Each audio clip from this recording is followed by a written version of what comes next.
Alright, here we are, we made it, we're still alive, and still kicking. I'm Jack of all ops, and tonight's stream is the long-anticipated Rosenhearts, by none other than our own our own community legends, Studio Blue, Teal and Steel. We're apparently already out in the audience today. Oh man, okay, let's get chat working here. Okay, alright.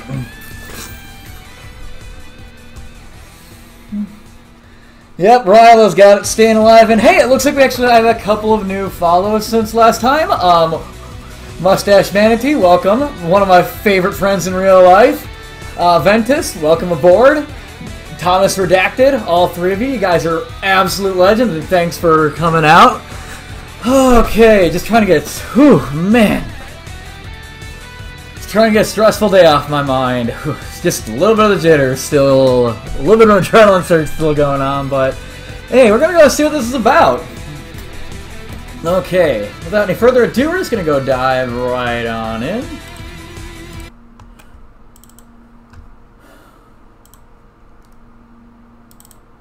Alright. Hey, Al Hobbies, welcome to the stream, my dude. Hope you're having an awesome time, and hey, thanks for playing! It's Steel and Teal! Ooh, I really like the art of this opening. I haven't even had a chance to see it really before today. Just opened it up just to make sure that it worked before now. Okay.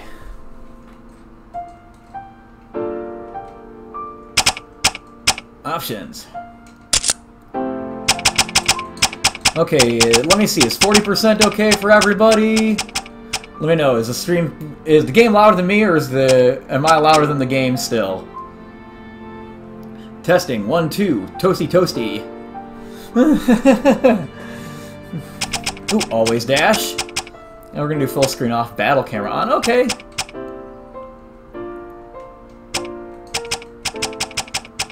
Okay, audio is fine. Okay, thank you guys very much for playing along. So let's go right on ahead. Let's get this show underway.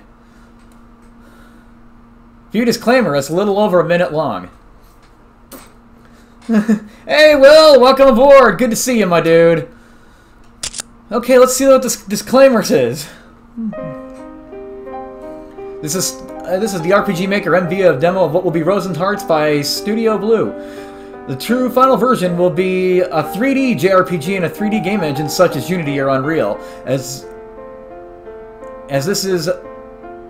yeah, this demo will be fixed or enhanced when the project is moved. That having said, there are a couple of things of note. Rosenheart uses a multiple-path approach to dialogue and cutscenes, meaning that things will be different. And hey, Padre, welcome to the studio, welcome to the stream here. Okay... okay, so this is just basically saying that the live game could be completely different than this demo.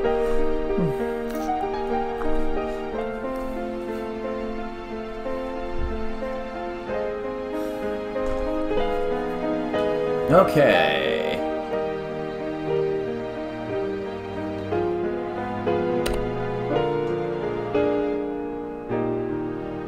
Special states of reeling skyward, blah, blah, blah. Lastly, Rosenhearts is a conversation-driven game. As it is in the way people interacted during the Victorian era, dialogue is intentionally verbose, and conversations are purposely longer. Okay. No one has found the hidden object in the opening scene yet.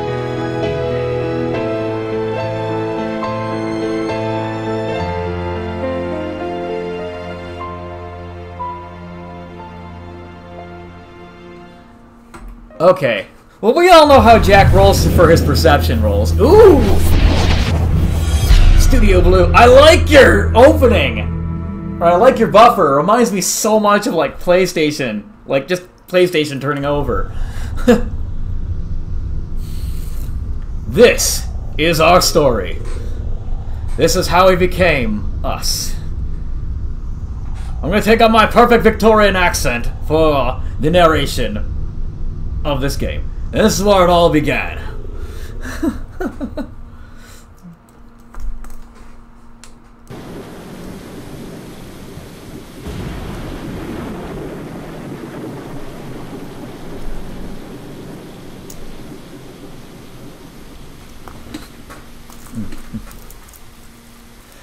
My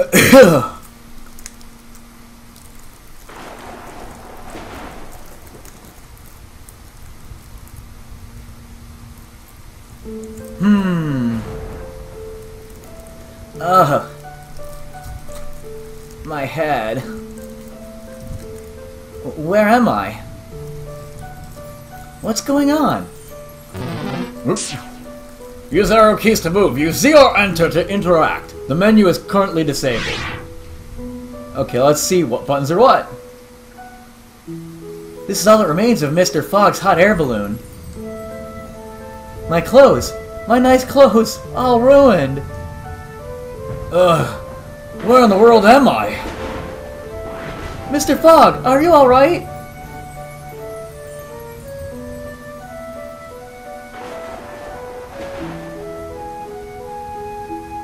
Nothing a good gin and tonic at the club can't fix. Although my head is ringing a bit more than I'd like, I'm beginning to be... if I'm being totally honest. But more importantly, how are you doing? I'm alright. A little battered, but otherwise uninjured.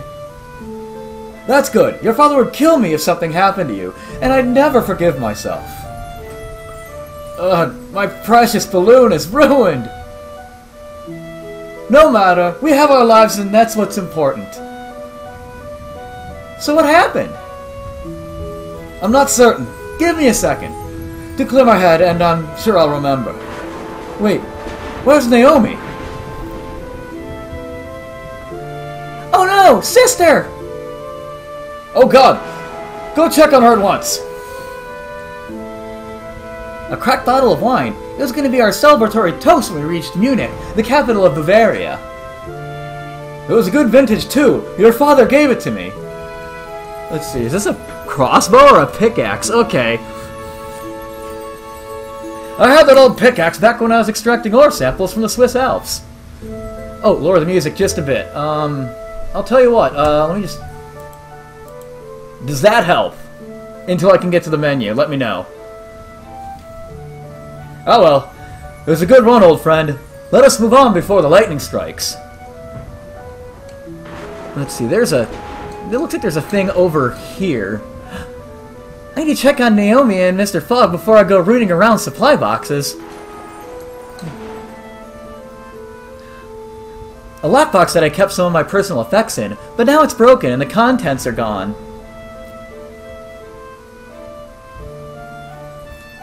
I doubt this will make you feel better right this moment, Victoria, but they're just things, and things that can be replaced. Aww. I don't know. Naomi's dresses were ruined completely. We both lost everything. Hey, High Taxes! How's it going? Welcome to the channel. Hey, I was gonna check on Naomi for a second, just in case it progressed in the story and I wasn't ready for it. I like to be a completionist. We know this by now. What the heck hit me? Naomi, are you alright? You know, I'm not gonna lie, I felt better. But everything's where it's supposed to be, so I'll survive. Can't get any worse, you know? Oh, sister. Aww! Oh, great hug animation! I love it! Oh, man. So what happened? A freak accident, I think. Looks like lightning hit the balloon. We're lucky to even be alive. Well, that stinks. And here I was hoping we'd get to Munich without a hitch. Shows how much luck we've got. Agreed. We should probably search the crash site for salvage, then get to the shelter. This storm seems pretty bad. I agree. Let's get going and make sure that Mr. Fogg is still alive. Wait, Mr. Fogg is alive! Didn't we just cover that? Or is he undead? The world may never know. She has short-term memory loss. She's part goldfish! Okay, so there's a book over here that wants me to have it. There's a, another thing I really like is I really like the note cards with like the Victorian bordering too. Very nice touch there, you guys. Rosenhearts takes place in an alternate fictional version of the Victorian era. However, the real time period was truly fascinating. These glowing info points offer random tidbits regarding the actual historic era. They'll be voiced over in the full version, and finding them all will be an achievement. Nice! I better check this one right here again, just to see what I can learn.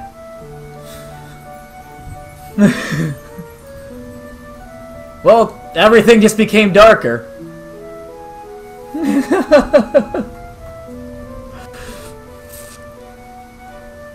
I almost expect the Castlevania Symphony of the Night music to start playing any minute now. The Victorian era. The era is defined as lasting from 1837 to 1901, encompassing a 63-year reign of Queen Victoria of England. It was preceded by the Gregorian era and succeeded by the Edwardian era and eventually the First World War. It is lauded at the time of deep social and political reform and blah blah from an ideological yeah, I waited way too long to start reading that, but you guys can read that along with me. Actually, we're just gonna go read it again and not try to speed across it. And, nope. That opportunity is absolutely lost to the annals of time. Never coming back. And, yep. That's a big nope. Ooh. Chest. 5 small medkits. These medkits are quite good for healing injuries. However, they require considerable time to apply and therefore aren't suited to use during battle. When we were in London preparing to leave, you went through all the supplies to make certain we had these. Yes, she did. Victoria is quite well read for a girl of her age. She knew even some of the more specific scientific names, like... I'm not even going to try to pronounce that. Salicylate? What's that? Can you eat it? It's a miracle of modern medicine, Naomi. It clears the mind, relieves aches and pains, and increases the flow of blood throughout the body. That's great! Real great! So yeah, anyway... Let's see, does this take place in England or does this take place, like, stateside? Wait, it's in Munich. Munich's in the other side of the world, but... Oh well, we're not gonna worry about lineage at this point. We'll just pretend everybody's American. You must really like medicine, sister! I guess I rather do it, don't I? Alright, the medkits are secured. Let's get moving along. 5 bandages. Aha! These sanitized bandages are perfect for binding any injuries that we may sustain. They're also quick enough to apply that we can use them in battle. Yes, it's quite important that we differentiate between healing items that we can use in or out of combat. The ones we can only use outside of a fight. And the ones we can only use outside of a fight. Items restricted to outside of battle generally heal far better. Why is that? Apart from us having never truly been in a fight, there isn't enough time to properly use a medkit when someone is trying to hurt you. When you think about it, it makes sense. Medkits require wound cleaning, disinfection, and suturing. No one can do that while being attacked. I bet I could do it. What was that, sister? Oh, nothing. So, bandages, yeah. Interesting stuff. Right. Right then, so, now that these are in our inventory, let us move onward.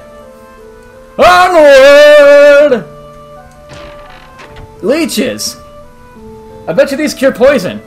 Gross! I hate leeches. However, they can bleed the poison out of your body, so there is a use for them. I guess I should take them with me. I don't want to, though. Oh, come on, sister, they're cute! They're what? They're cute and cuddly. See, this one's name is Herbert. Gah, get that thing out of my face. Now you've hurt Herbert's feelings. Don't worry, Herbert. I'll never forsake you. You and I are best friends forever. Oh, Naomi, little cinnamon roll. Ugh, really? Mr. Fogg, you think it's... Nope, I'm not getting involved with this whatsoever. Not a tid. Oh well, at least she's happy. All things considered, that's enough for me. Well, they're stowed away, Herbert excluded. Time to get moving. Do I have Herbert in my inventory? Oh, I love the interface! It's so colorful! And so perfect to the Victorian colors of that nice cherry red and the gold. Oh, I love it! Making some notes here. Okay. Give me just a second. Okay.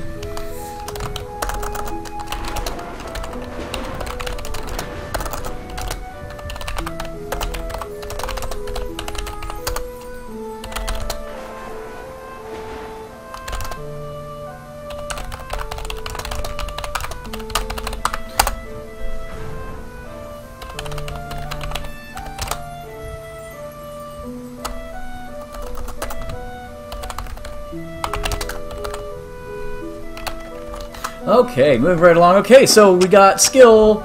Ooh, easy to navigate too. It's all in the upper right corner there. I like it. Very unique UI.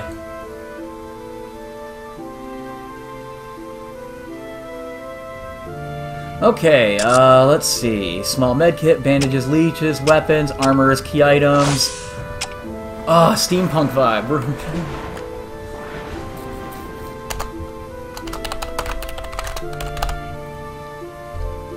Okay, skills. Okay, we'll check this all out in a minute here. Let me see if there's anything else. A cracked bottle of wine. Okay, we already got that. Let me see what's going on with that. Give me just a second here.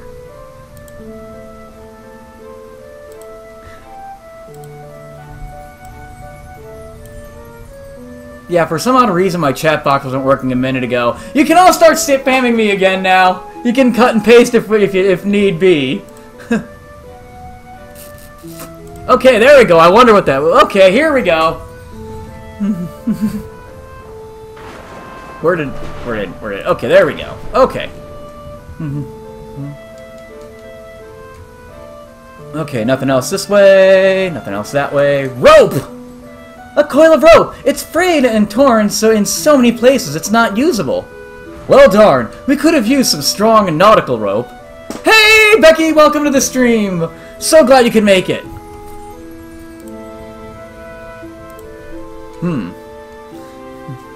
Prove me wrong!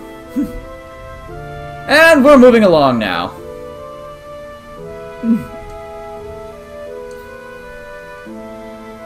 There's a wolfie! Ooh!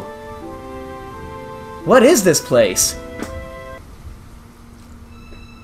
The Black Forest, outside of Germany, where everything bad in Fairy Tale Land happens. I recognize this place from my travels across Europe. This is the Black Forest, a region of untamed wilderness between the countries of France, Belgium, and Bavaria.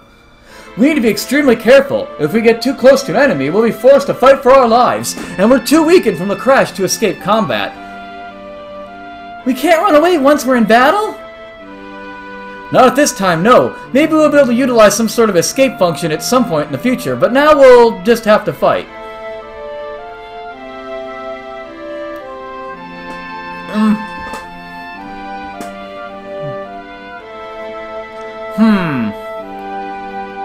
I think what might work better there, rather than talk about, like, escape function... I was actually gonna go back and... Wait, can I save? Is this a save anywhere game?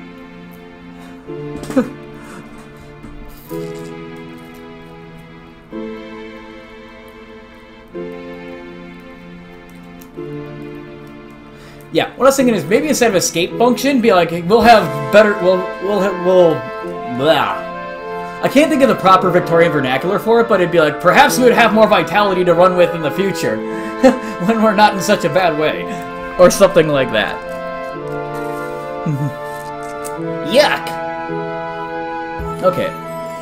Balloon crash site. Ooh. Let's see here. There's our save function, game and save right there. Ow! Ow! It's not letting me save! Oh wait, is this a special journal where you can record your adventures. Hey, Chaos, welcome to the stream. Here we go.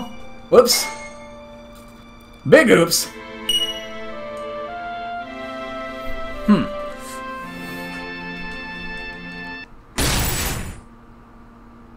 We're just gonna have to just scrap it out with these wolves, ain't we?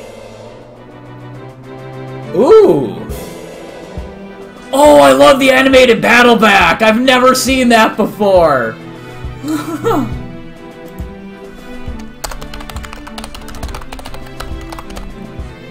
And I really like the graphics for the wolves, too. Oh no, we're being attacked by an enemy! Vim and vigor to run, I like that, yeah.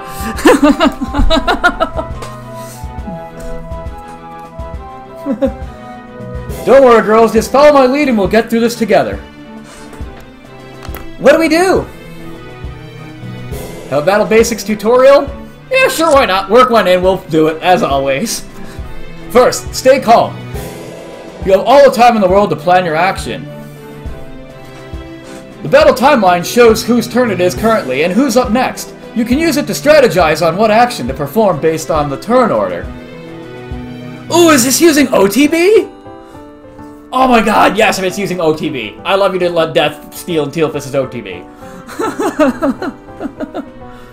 Your regular attacks will cause more damage than techniques. However, techniques can cause debilitations and status ailments, as well as add buffs. I feel like there might be a more Victorian-appropriate word than buffs, but we'll roll with buffs for right now. To your allies. Oh, very nice! Yeah. When you take your turn, the next one is predetermined by your agility. Anything other than attack or guard will alter when your next turn occurs on the timeline. For example, my body slam technique will cause my next turn to come up later, while my rest technique will cause my next turn to come up a bit earlier. Through experimentation, learn how each of your abilities alters the next turn and utilize them to manipulate the turn order. This will allow you to maximize your effectiveness. What about status ailments like poison and dizzy? We have leeches to treat those, but what do those ailments do? Poison causes you to lose about 10% of your maximum health per action, while dizzy causes you to hit far less and get hurt more often. Both last for 3 turns. What about reeling skyward and grounded? We'll go over that once you've learned the basics. For now, use your normal attack as well as any techniques to kill these 2 wolves.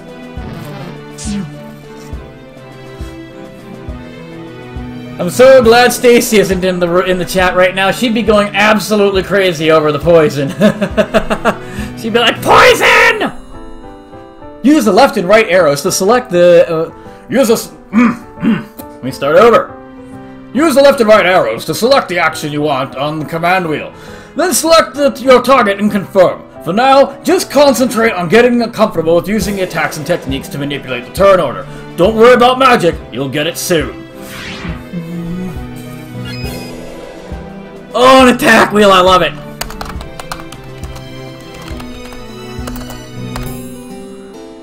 Okay, Naomi is first into the fray! Let's see here. Spirit, technique. Let's see what techniques we got. Naomi takes a break, recovering 15% of her max HP. Chas, Rush, I don't know how to pronounce any of these. I am terrible! Naomi charges through the enemy, stabbing them and sending them reeling. Reeling, sends an enemy skyward with a powerful uppercut and slash... Oh, that makes sense. Chas through Sison. I take it that means skyward, and then Terra matches up with Terra for Earth. Got it. Okay, cool. Very, very nice use of linguistics there. So we will try and make level 1 Wolf B reeling. 78 HP.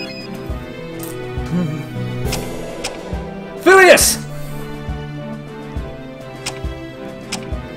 What are his techniques? Uppercut. Enemy skyward, cheer up, Body slam! Why do I have this picture of Phileas grabbing the wolf by its mane and tail, lifting it up over his head, and then slamming it down right next to him? Just like, haha! Take that, you fiend! In fact, we'll just do that just because the mental image is putting into my head. Okay, that wolf did not survive being body slammed, which is great. And then what's hers? Distraction. Ooh, is she a debuffer? Victoria runs around the enemy and hits them several times, dizzying them. Focusing through her parasol, Victoria sends a burst of fire into the enemy. Victoria slaps the enemy as hard as she can, sending them reeling. We're going to cause a sensational distraction. Oh, I love the Cascade effect there.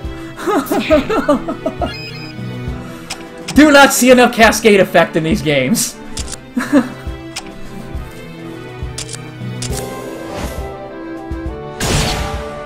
Did she just totally, like, pull a cane there? Victory!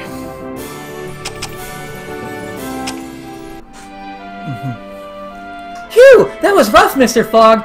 We could probably use some sort of combat notes to remember all those important battle tips you've given us.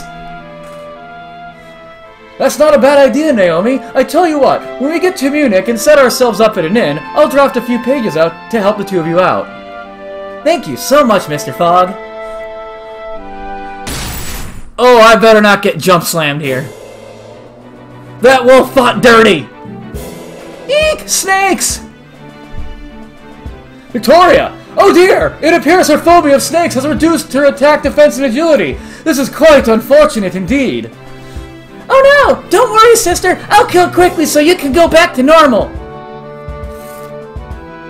Stay focused, girls. This is the perfect time to go over reeling, skyward, grounded, dizzy, stunned, and dazed. Have a special tutor? Yeah, absolutely! When you make an enemy stumble backwards, you send them reeling. When you lift an enemy into the air, you send them skyward. And when you slam them into the ground, you put them into a grounded state. When an enemy is reeling skyward or grounded, all subsequent attacks for 1, 2, and 3 rounds do 10%, 25%, or 50% more damage. So we just need to always slam enemies into the ground, and just forget about reeling or skyward. But there is a problem to that logic, Naomi. Techniques that inflict grounded always delay your next turn far more than those that do reeling or skyward. So there's a natural trade-off then. Exactly. There are additional, complications to grounding certain enemies, but I'll go over that when we encounter such a creature. For now, dizzy, stun, and daze, they are merely progressively worse versions of each other. Dizzy lowers your to-hit and evade rates, while stun causes you to miss your next turn. Daze means you are completely invulnerable to open to all attacks. And for a few turns, all damage against you is doubled, and you cannot act. Oh my! We should always try to daze an enemy. How do we accomplish that? Oh my dear, you have to keep making them dizzy and stunned. Unfortunately, the window to advance someone from stun to daze is very short, so it is quite difficult. So we shouldn't worry about it for now. Exactly. For the time being, just use the 3 special states as well as dizzy and stunned to maximize your damage. Victims of reeling take 10% extra damage for 1 turn. Victims of skyward take 25% extra damage for 2 turns. Victims of grounded take 50% extra damage for 3 rounds. Victims of daze take 100% extra damage for 3 rounds. The enemy can't be reeling, skyward, and grounded at the same time. Damage bonuses can stack. Okay, so we don't have any skills yet. Okay. Well, that'll set her a little bit further back, which I'm not too worried about. And then that could set up Phileas to do some pretty hefty damage in the wake of things. Nope, that just completely took the snake out like it was yesterday's garbage. Okay, anyway, Phileas! Let's see. Let's just have you attack.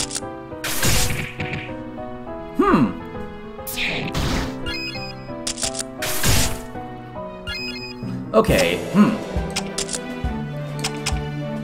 Uppercut! Take that, you jibber-jabbing old chop! Naomi is pure DPS, with low defense. Okay, so she's the glass cannon. Respectively speaking. Chest rush, let's do this. Victory!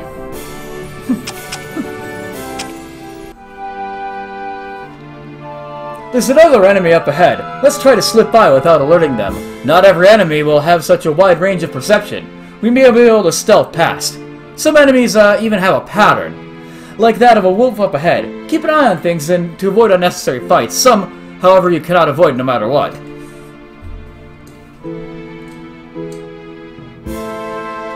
I really like that the overworld sprites are a little bit animated. Okay, so that's an avoided, that's a you fight this thing no matter what. Okay, got it.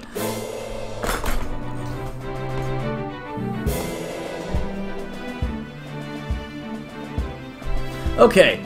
Hold it, girls! That white wolf seems much tougher than the other enemies we've fought so far. We may need to strategize. Nah, I got this. I'm just gonna slam him into the ground by his mouth. Grounded state, here we come! Naomi, please, remember when I said that there are additional complications to grounding some enemies? I believe this is such an enemy. We may need to combo them. Have a combo chain tutorial. Yeah, let's check this out. I'll be brief so we can move onward with this battle. Basically, not every enemy is, and definitely not any boss, can be just grounded or dazed off the bat. In order to exploit their weakness, you're going to have to chain the correct combination of states and statuses. This is why mastering turn order manipulation is so important. I don't understand. How can we tell what combination of techniques we need to perform in order to ground and daze an enemy? We could be guessing forever. It's not as bad as you think. If you were to pay close attention to the enemy, when you hit it with a certain state or status, you'll get a quick hint as to what they are now weak against. So long as you're able to use the state or status in the chain, you'll keep getting hints for what to use next. The challenge is to figure out where to start. This could take a while. It could, but not nearly as long as if you had to guess the entire chain. Fortunately, I remember that with a white wolf, you send it skyward and then you can ground it. Alright, I'm gonna give it a try. Thanks, Mr. Fogg! The first part of the combo chain can be any status or special state except for grounded or dazed. Some chains will end with a grounded enemy, others with dazed. Remember that damage bonuses from special states and weaknesses stack, so you can utterly devastate an enemy if you plan. Yeah, and I'm also a system breaker, so I'm probably gonna figure it out pretty quick. So, let's see here. Skyward, weak to grounded, okay. And then he is going to body slam it. Yes!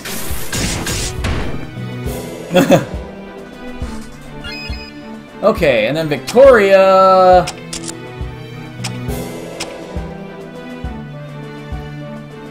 I'm gonna see what reeling does. Wait, reeling is dizzying. Dizzy, dazed... I don't know, I forget the order of it. We'll see here.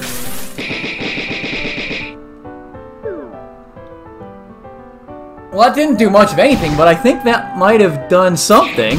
Huh. Oh, I think I know what I should be doing. So I'm gonna have her uppercut it. Oh, well, that's all she wrote.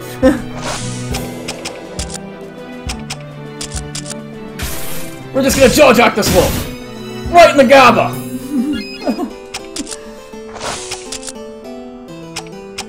Let's slap this wolf right across his chops! Ooh, that looks like it hurt. Like, I saw the wolf visibly cringe away from that.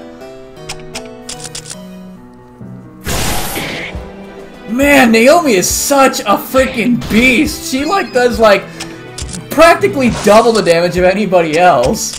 And it's great.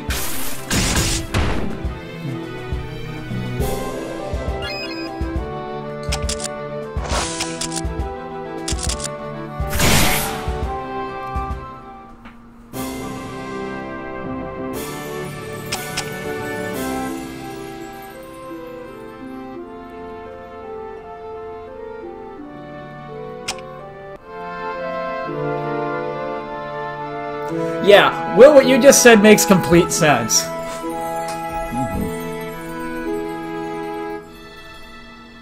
Let's see here, though. Okay. Red and white roses. Just like Uncle Chapman's garden where we first met. Indeed. Though it was a few weeks ago, I remember it as if it were yesterday. Flashback! Diddle-doo-diddle-doo-diddle-doo. Ooh. It was a party celebrating a friend of father, Mr. Jonathan Chapman, returning from darkest Africa. Deepest, darkest Africa.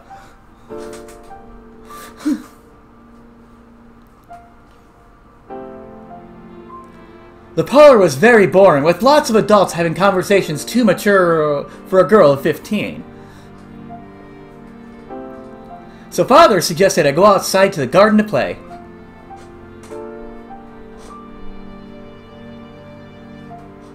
Oh dear. That's a big oh dear emote if I've ever seen one. It was in the garden. Oh, it's a gazebo! Via evil gazebo! Then I met a girl just like me, with tan skin and beautiful silken black hair. And that was me! Yes, it was. And although we didn't know we were just sisters yet, we became fast friends. We played the day away in that garden. And that was before things went sour. Vile, evil, unstoppable gazebo! Luckily she passed by it while I was sleeping. Man, that would have been a horrendous turn for a flashback, and then we wouldn't be here. It'd be, you know, the whole grandfather paradox thing of how did we have a flashback if we never made it this far? Enough memories for now. Let's get going.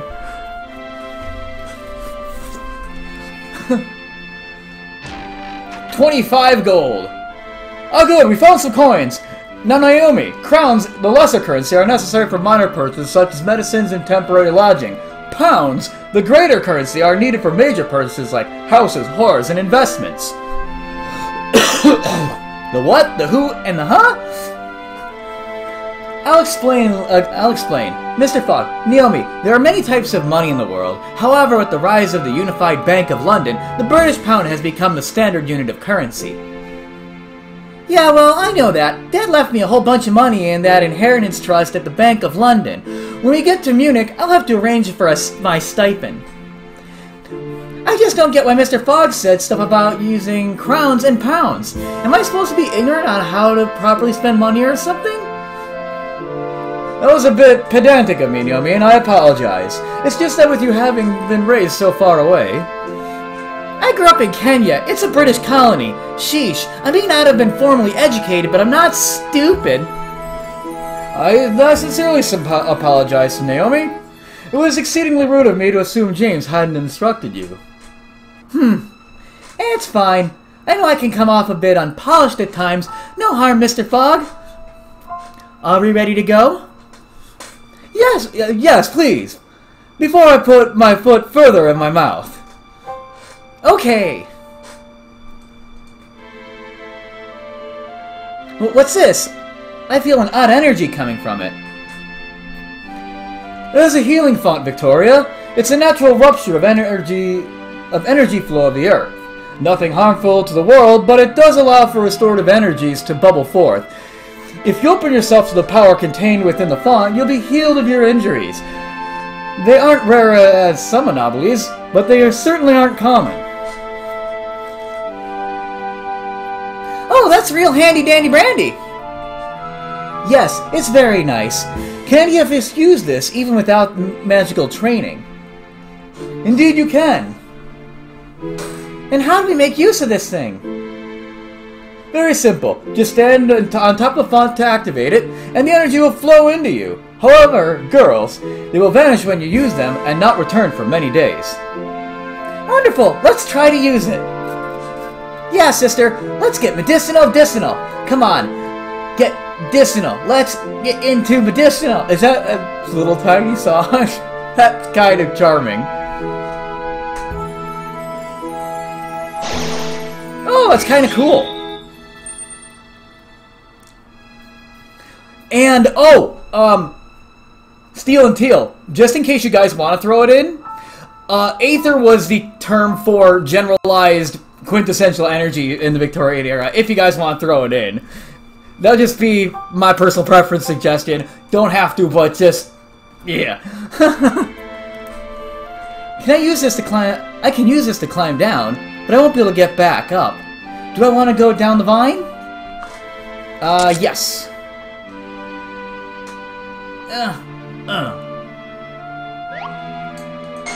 Woohoo!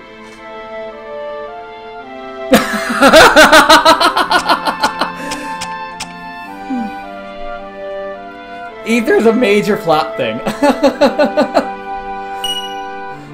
Whoops! Stumbling into the back area. Pay no attention to the devs behind the curtain! Jack will be seeing himself out now.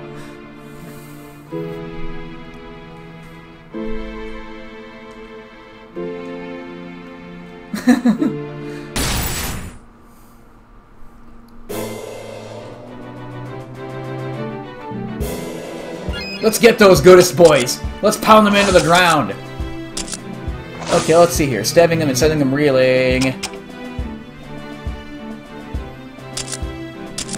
This just seems too much fun to, you know, to basically just ground and pound these things. I'm actually just gonna try this out real quick. Oh, it did kill it. Making another note here.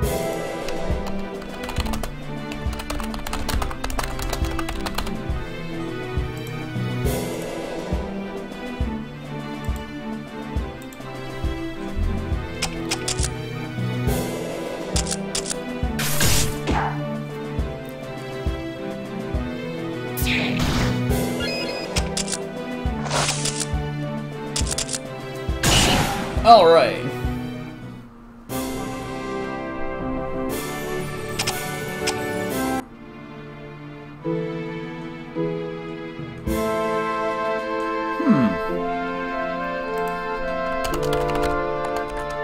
Make another note here.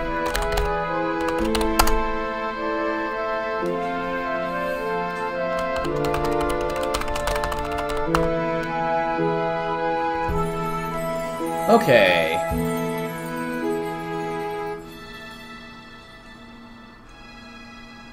I'm gonna just make sure I didn't miss anything back here. Any hidden goods. Okay, maybe not.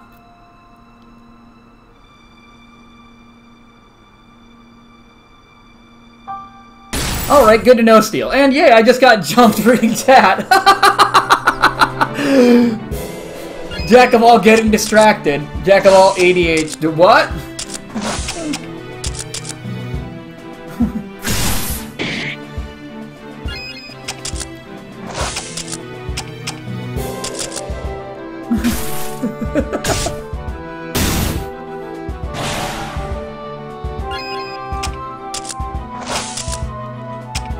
Let's see how this fire burst works.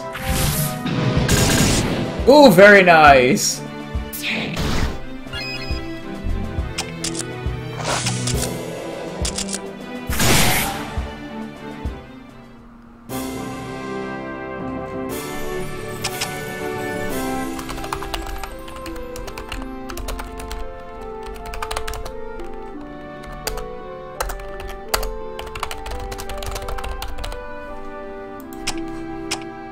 Everybody goes up a level. Phileas Fogg! He is my dude at this point. Yeah.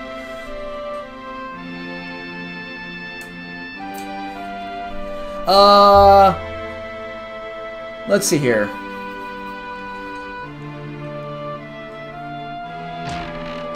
And Steel, just to answer your question from my perspective, because I actually used to be part of the Detroit Steampunk community, they almost always use AE, but it's the AE that's squished together.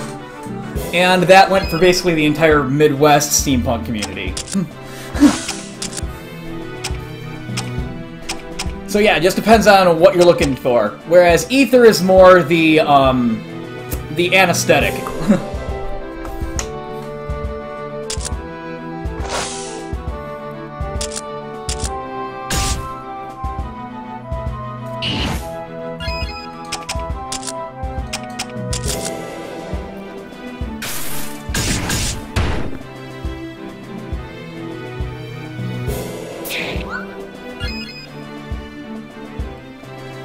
Yeah, I actually, before I left Detroit and came out to the Pacific Northwest, I actually ran two or three different steampunk conventions in the Midwest. It was pretty awesome. It's an awesome community.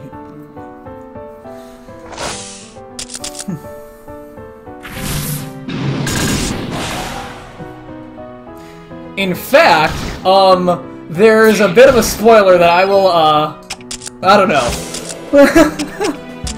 I'm not gonna get into it. Nope, forget I said anything.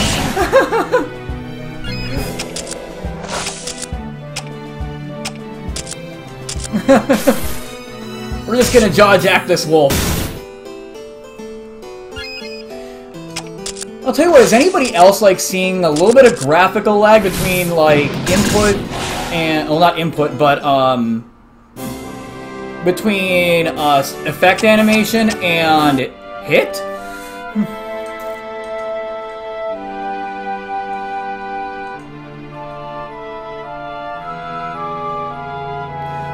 Yeah, it's, well, Steampunk is more of, like... yeah, it is an art style, it is a writing, genre, but it's kind of also its own cosplay community, also, and its own kind of, like, alternate or, you know, alternate, augmented reality, for some people. Not augmented, you know what I mean. It's something that people will get together and try to LARP out. Oh, nice! So nice, Steel.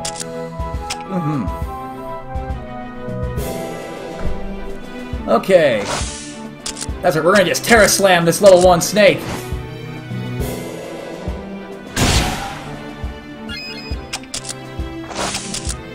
I gotta say, I'm surprised that, like, doing these techniques costs absolutely nothing.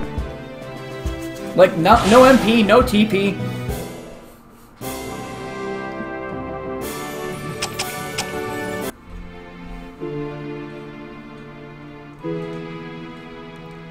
Let's see.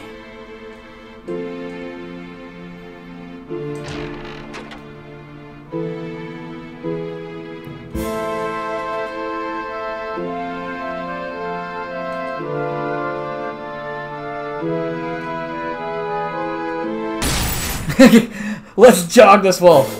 Let's juke him. Hey there, Foxy. How you doing? Great, you could make it.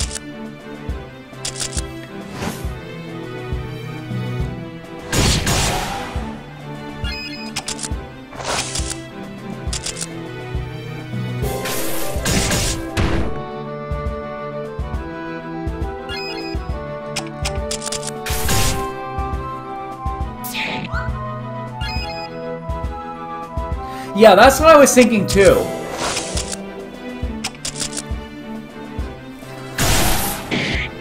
Like, it's so out of the ordinary, but it's such a welcome out of the ordinary. It's kind of like one of those, like, wow, I never realized I needed this. Or I never knew this would work so well. And tell Alice Jack says hi too.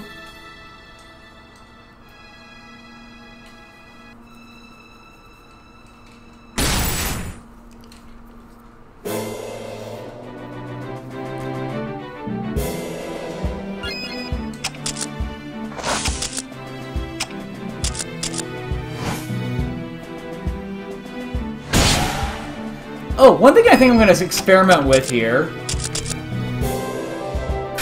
and Teal and Steel can feel free to jump ahead of me here, but does each successive level of, like, technique, do increased damage? Or is it pretty much, like, all the same? Let me see here. So that was about 95 last time around. 80. It's within 10 points, it's not a huge variance.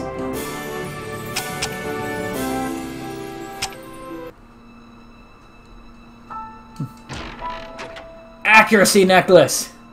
Oh look, sister, we found an accessory! Yes, it is. Very fortuitous of us to find such a thing out here. I can feel raw power emanating from it. I lack any formal training, but my natural sorcerer's potential tells me that this is a magical item. I'll never be able to use any magic. That's because you're a beast, Naomi! You're a freaking truck! You just run stuff over! Oh, sister, I'm so sorry. At least you have that powerful sword of Ra your father left you, and those are amazing techniques. It is pretty impressive. Yeah, you're right. I won't worry about it.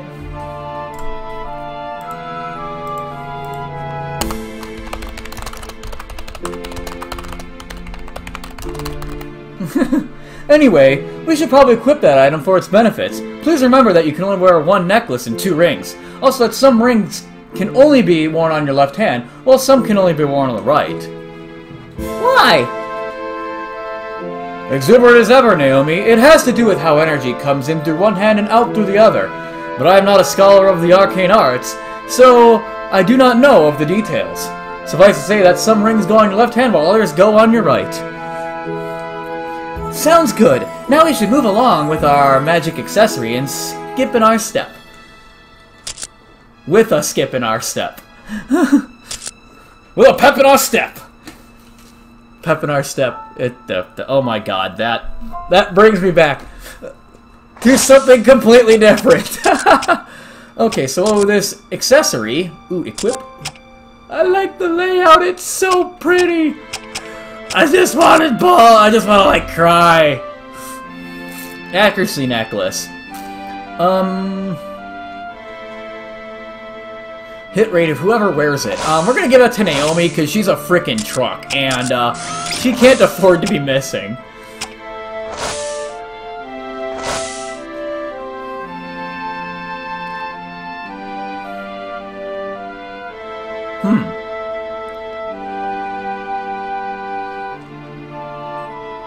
I'm missing whole conversations going on in chat.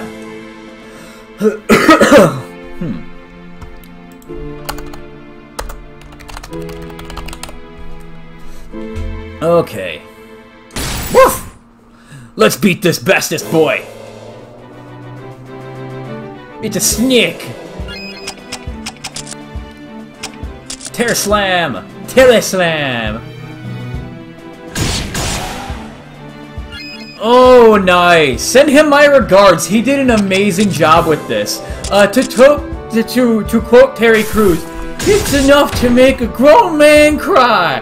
But not this man. Get back in there, Terry.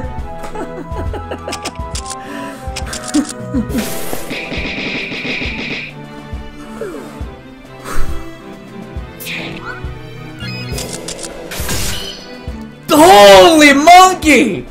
Was that 208 a crit, or was that like... Was that just Naomi being Naomi? She just did more damage than everybody combined! Okay. Good it was just a critical, because I was beginning to fear for my life there. Oh, another research point. Yeah, Terry Crews did that guy. Wait, that was a font. Oh, this is a info point. The Victorian social classes. Victorian society was divided into 3 distinct social classes. The upper class, the middle class, and the working class. Each had their own respective role in society, and while moving up the class was indeed possible, mainly thanks to the entrepreneurial opportunities brought on by the Industrial Revolution, it wasn't particularly easy. The upper class consisted of aristocrats, nobles, and wealthy families working alongside anything from European governments to massively successful companies. Doctors, lawyers, and financiers and renowned academics would be found there. The upper class was in a powerful position, having authority, education, superior living conditions, and the other faculties to remember... Whew, this is too fast to narrate! Slow enough to read, but not slow enough to... I mean, yeah, slow enough and fast enough to read, but not slow enough to narrate. We'll have to go and catch that on the VOD.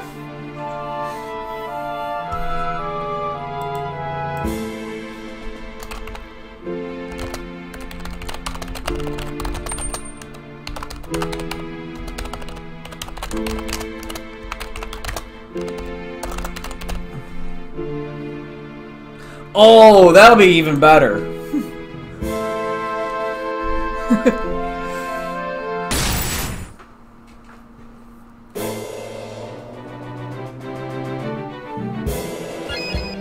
Naomi, go sick that wolf!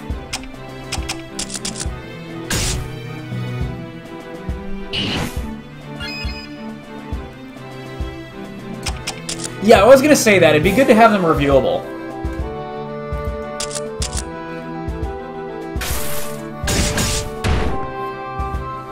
And yeah, if you need any help with voice acting, I'm glad to lend mine too, if you need it.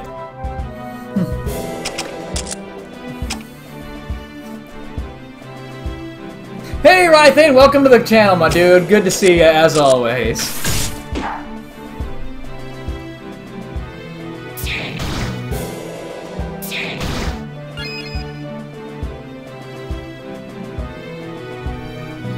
Okay. Next right along. Let's see how much we hit the 133, Lord Almighty!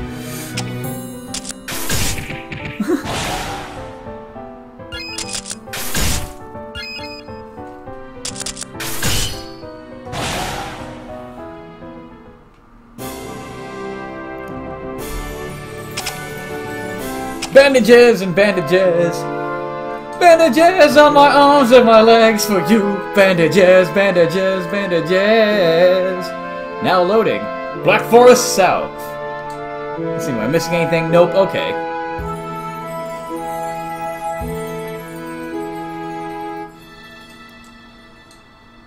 That snake is gonna be guarding that bridge like the Black Knight in the Black Forest. He is the blackest snake.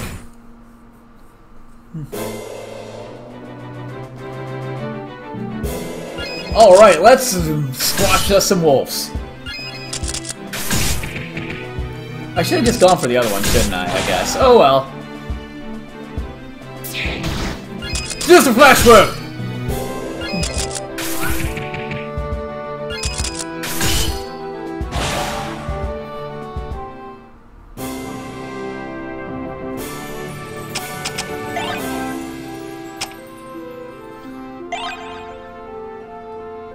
Can I just say how much I love your level up screen? It's just so pretty. It's enough to make a grown man cry. Okay, I'm done. 2 snakes. Don't worry, Naomi's got this one in the Ice Wraith. So by summoning the cold, icy grasp of death, Naomi inflicts water-type damage on one enemy.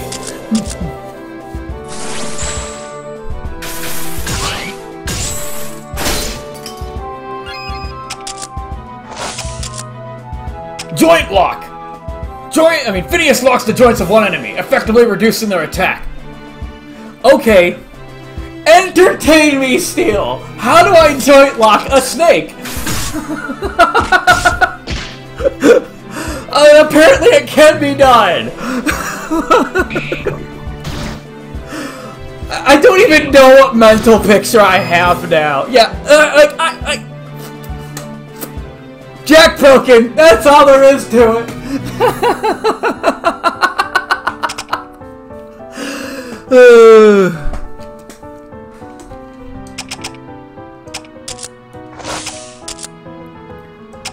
Ooh, she got a new one. Medic! Oh, she can heal people now. Looney Tunes, exactly. You know what's to blame for this? Television. Let's summon the icy grasp of death on Snake B.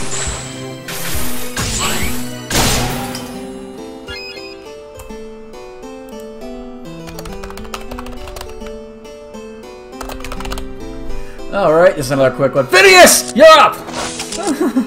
Body slam a snake. Lift it overhead and throw it on the ground like you just don't care. Use the leeches. Oh, I didn't even realize I was poisoned. I was getting so into the game there. How many leeches do I have? I have 10. Why am I not using the leeches? And then Phileas will use his own leech. Phileas Fogg! I don't know, I'm gonna just start calling him Phineas Fogg because it just rolls off the tongue a lot easier. Is that okay with you, Steel?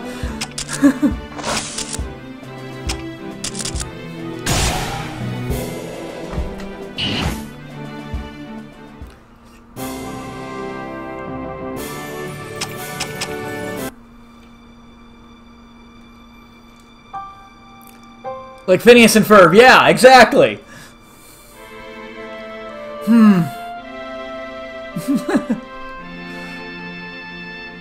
Crack like a whip again. Oh god, that is so brutal, Rilo! I just realized you said that! Victoria, are you alright? You're quite pale now and you're sweating profusely.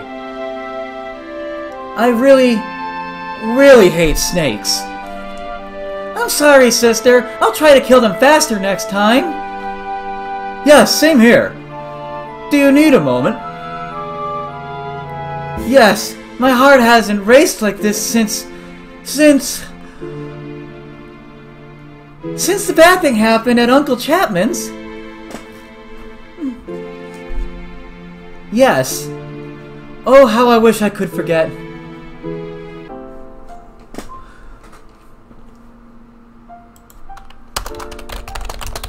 Making another note here.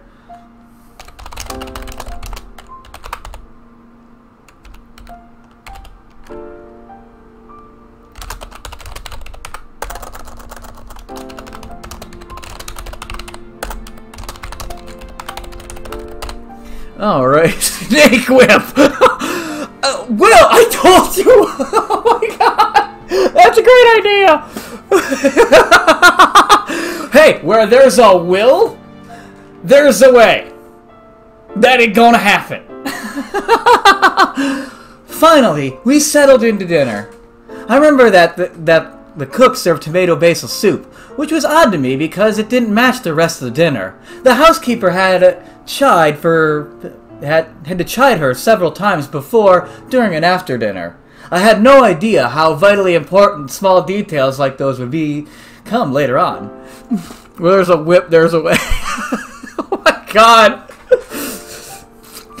I'm being attacked with puns in my own chat. You guys are the best. You have made it. I've had a rough day, I will say that much, and thank you so much. If only I had known.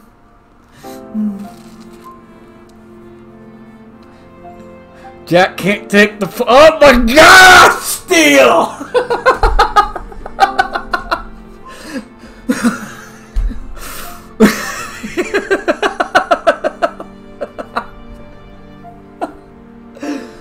Okay. Pun is.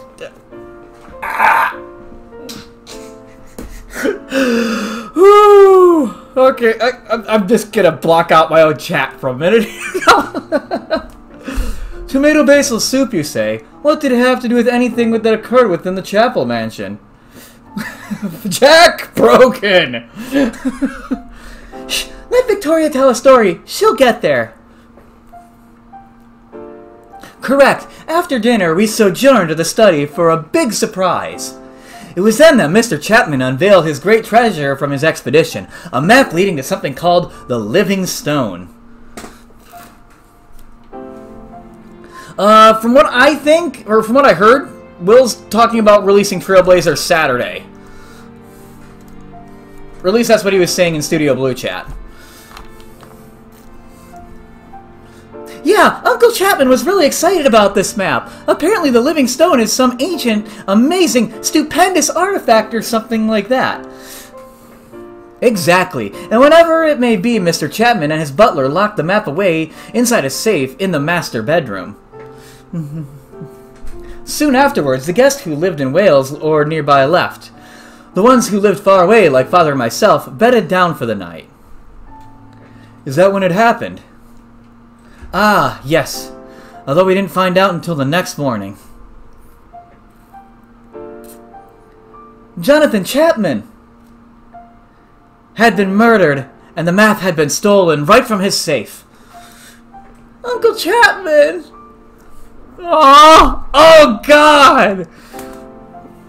Ah! And Steel packs up Jack onto the Phileas train, just like Gull did. Oh my god! Oh, Naomi, I just want to hug you. Ah, it's gonna be okay, Naomi. Oh god! Ah! Ugh. All aboard the Phileas train. Choot, choot. And Steel and Teal. Okay, got you both. Okay. Truly awful indeed. Yes, that's when everything began to fall apart. Steel Teal! And the rest is a story for a later day. We need to get out of this rain before we catch ourselves a death of a cold. Achoo! Bless you.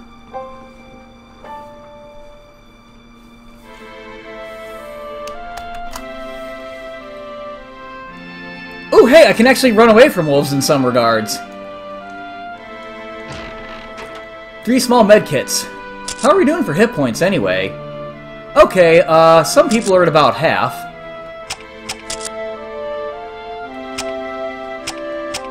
Huh, really interesting way of, sorting the UI around there. Naomi, and then last Phileas. Phileas is okay. Wash your hands, Naomi!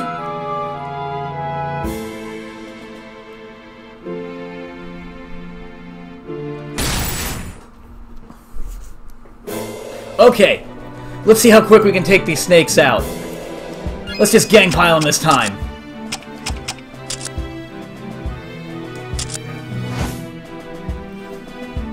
Naomi, you got this. Wow, she just one-shot a dude. Body slam!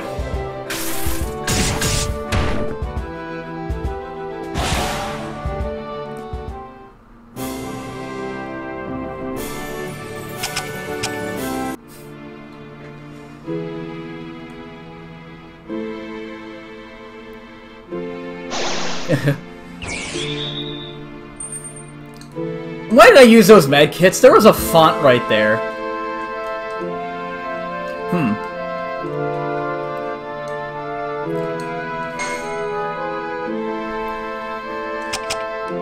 How many files are there, I wonder? Is it just 3? Okay, it is just 3. Okay, so I'll just be cycling through them. Mysterious Glade. Ooh. Oh. I can jump down here, but I won't be able to get back up. Should I do it? Absolutely! Whee! Huh?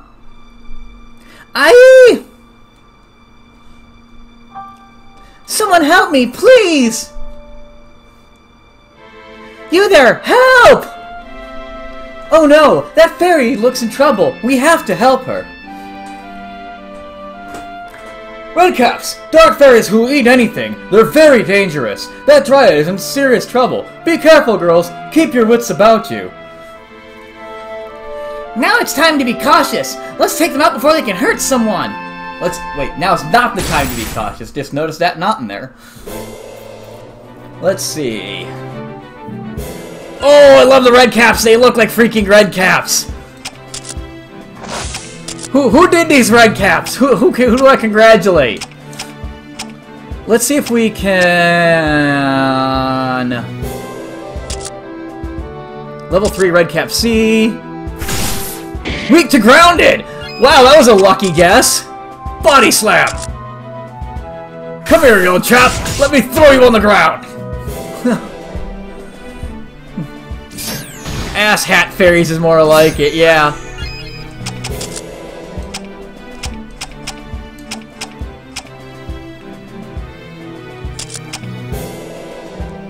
I'm gonna see about dizzying this guy. Or is he weak to... He's weak to something. He's weak to being grounded or something.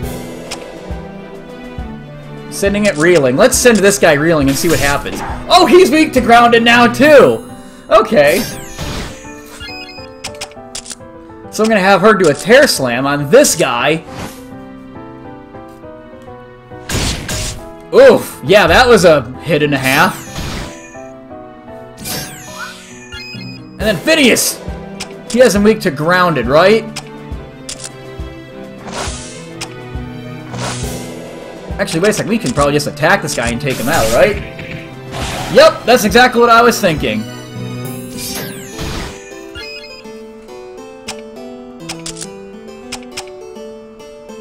Oh! I totally forgot about that mechanic. So this guy's grounded currently. Yeah, let's use a fire burst on him.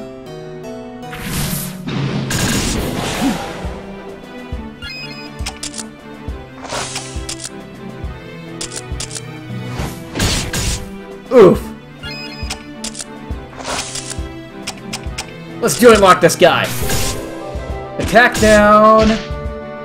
Didn't weaken him to anything, but it took care of him.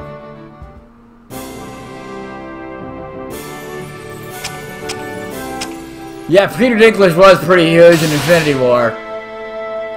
Oh my goodness, that was terrifying! Are you alright? I am now, and thank you for saving me. I I am Twinkletoe, guardian of the forest. Twinkletoe, huh? That's a very apropos name considering the large tree here. Why yes, that is my home, and who might you three be? I am Phileas Fogg, an adventurer extraordinaire who has traveled around the world in a mere 80 days.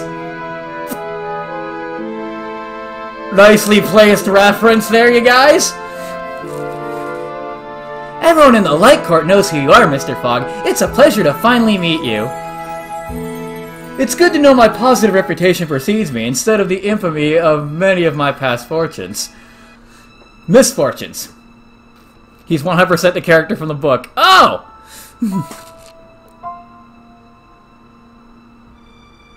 Huh! I never actually read the book. Oh, we all know about that too. So what exactly was in the Chinese puzzle box? We don't talk about that. Anyway, I am most grateful. Thank you for recognizing me. I am at your service. What's in the box? Tell me then, who are your companions? These are my wards, entrusted to me by Duke Westmoreland. This young lady is his daughter Victoria, and the other lady is her twin sister of sorts, Naomi Ferguson. Victoria, Naomi, can it really be you? The plot thickens like pea soup. They were known about all along. Do we know you? All the subjects of King Oberon know who you two are, but why are you here? Weren't you with our king in London?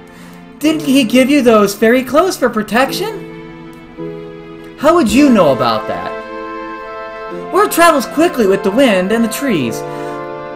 Only a full-blooded fairies may use the Silver Road, and the teleportation magic is very rare. We're supposed to look out for you two, although I never have suspected that you'd end up in front of me. So what's happened? Shouldn't we be heading into Castle Swanston by now? Yeah, funny thing about that, the castle's in a location protected by magic, so we have to go to Munich first, but then... Wait, before you begin your story, would you like me to come in and out of the rain? Would you like to come in and out of the rain? I can fix hot tea and you can tell me everything.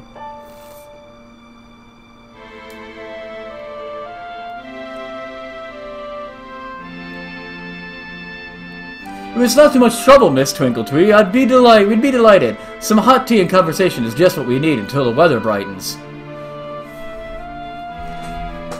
Come then, let's get out of this storm. Oh, there's a book! Whee! Huzzah! Hot tea! I hope there's biscuits!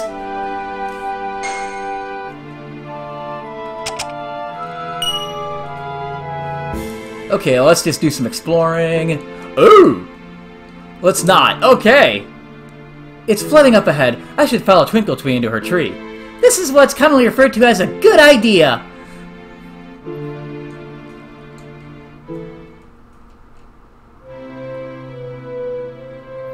How's the tea? It's wonderful, and the cakes are so moist. Nom nom nom nom nom nom nom nom nom. Sister, please, your manners. Not happening! Nom nom nom nom nom. Nom nom nom nom nom. Naomi's so happy. So do we go to 6:30, guys? What do you say? I will leave it up to chat. In fact, we're going to do something real quick.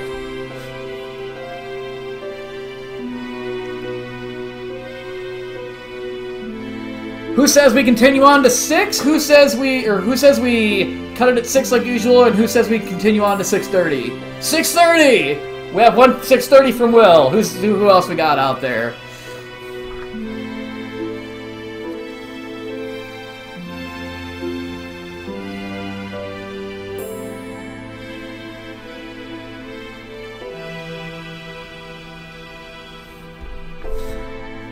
Alright. We get a 6:30 from Rilo. Anybody else for 6:30? Well, over here on the west coast of America, that'd be about 8:30 about 7:30 up my time. But yeah. I guess we're gonna go to 6:30 then, which is usually just a half an hour past my norm. Which isn't too bad. Thank you guys all for coming out, by the way. So we're just gonna continue on. The balance between light and dark within the forest has been shifting over the past few months. I'm the only fairy in the light court left here. The Dark Court are monsters who hate both light fairies and humanity. Their leaders in the forest is a redcap, who rides atop an alpha wolf. I see. We must be very careful lest we run into such a creature. I feel we should hunt down this creature and destroy it before it causes any more harm to Miss Twinkletree or to the forest. Same here! Girls, please, I'm responsible for your safety.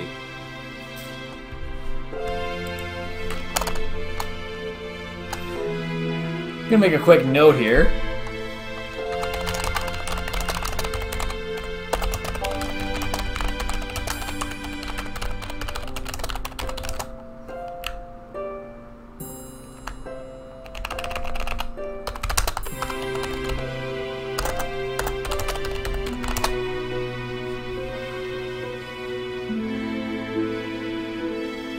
Yeah, this is a really... I was actually just making a note of that exactly, is that this house is an incredibly pretty and well-designed map.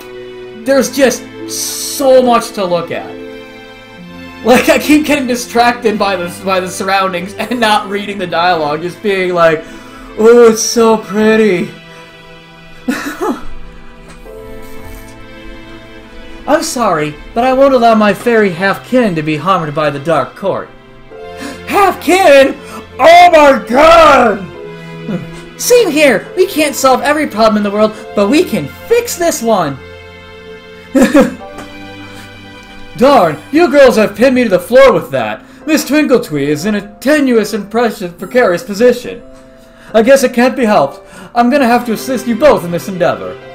The both of you in this endeavor would probably be the more Victorian accurate way to do it. Minor. But hey, who's keeping track? Fortune does smile upon the three of you, for King Oberon was very explicit that should any of us fairy Glen Guardians meet you upon your travels, were to use the powers of the Glens to help awaken some of your latent magical and spiritual powers. You'll be able to use these magical spells and spiritual forces in order to fight onward. You're gonna teach us magic? Not exactly. The powers will bring forth are the simple kind, the most basic of spells and forces. In order to learn more advanced ones, Victoria, you'll need to find a mentor who can properly educate you. Same thing with you, Mr. Fogg. You are a fully human, and Victoria is a half-human. You can't just learn spells like we can. What about me? I mean, Victoria and I have the same mother, but I know, Naomi. Due to the incident in Wales, you are forever cut off from your fairy side, as well as any magical spells. However, after what happened, you did develop an affinity with the spirit world, correct? You know all about that, huh? Yeah, after the incident at Uncle Chapman's party, something inside me changed. I can see and speak with spirits. Kinda, sorta. I'm still learning about it.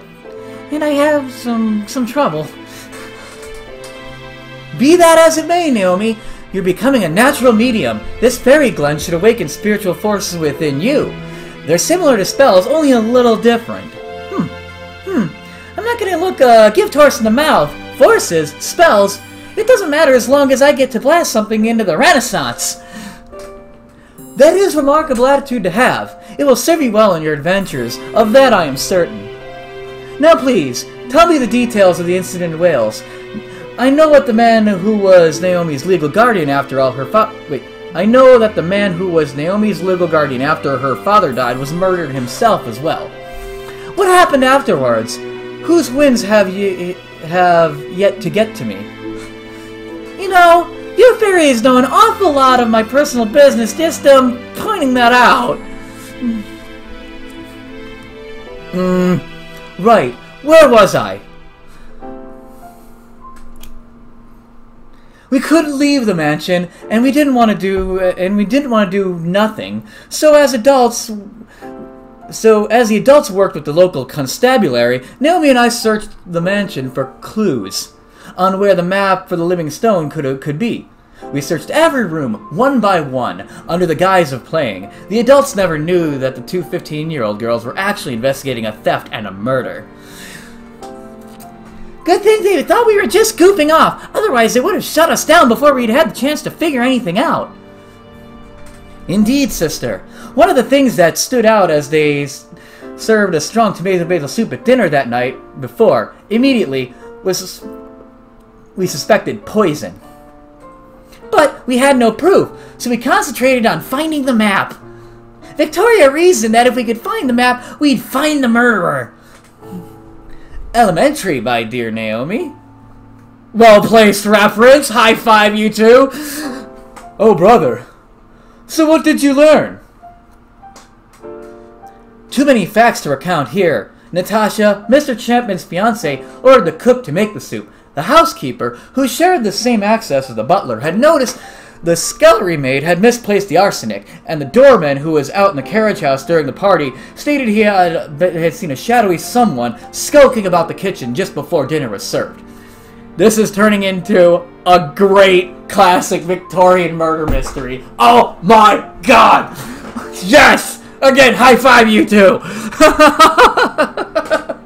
An entire mystery novel worth of clues, as Naomi points out.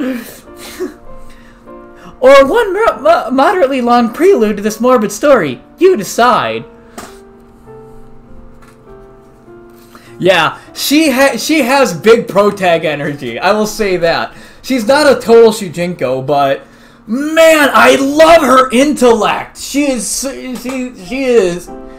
sharp. She's perceptive. She's well educated. She can handle herself. She's a really good character.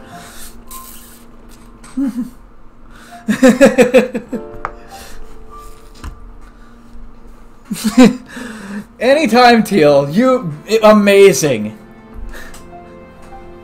Moving along. And the other thing that I like about Victoria, and I was going to point this out later on in my notes down the line, she lends herself really, really, really well to theatrical narration. Just saying. It's great. By the time it was night, we'd figured out that the map had been stolen while Jonathan and his fiancée Natasha slept. Some of the guests had been awake at the time, but, visiting each other. The butler especially provided information that while he was, with the scullery maid, he hadn't heard anyone moving about the halls. So we figured out that it had to be magic. No, sister, that, there was a mage staying in the mansion. He would have felt the magical signature. We surmised that it had to be a secret passage. Oh! And within the master bedroom, we found one that led right to Narnia! No, it wasn't Narnia. Into the servants' quarters. Sure enough, in a hidden compartment in the housekeeper's dresser, we found the map to the living stone. Wait, I was suspecting the butler since he locked the map away. Ah, but if you recall, we learned earlier that the housekeeper had access to whatever the butler did in case he fell ill. Victoria had figured the whole thing out. Yeah. This is another really pretty map. Just, wow. I'm trying to read and look at this at the same time, and I'm like, I can't do both. I love Naomi. She is so... Usually when you see a cinnamon roll character, they don't have a badass side. I love Naomi. She's probably my favorite character. I really am excited to see whatever comes to her. But that's when it happened. Yes, oh sister.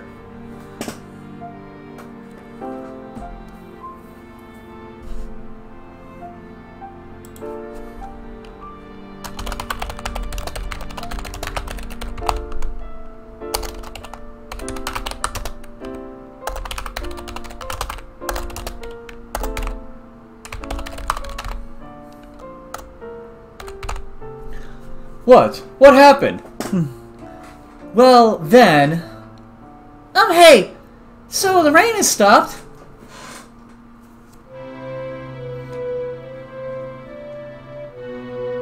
Fox needs to grow a mustache. Yeah, because mustaches were definitely the big thing back then. To be cleanly shaven, well, it depends on Phileas' age, really. Because men under the age of 25 usually didn't wear a mustache. They were usually cleanly shaven and then just grew out their facial hair to whatever and kept it trimmed and all that. Especially, I'm guessing Phileas is a noble. He would definitely have well-trimmed facial hair if he was over 25.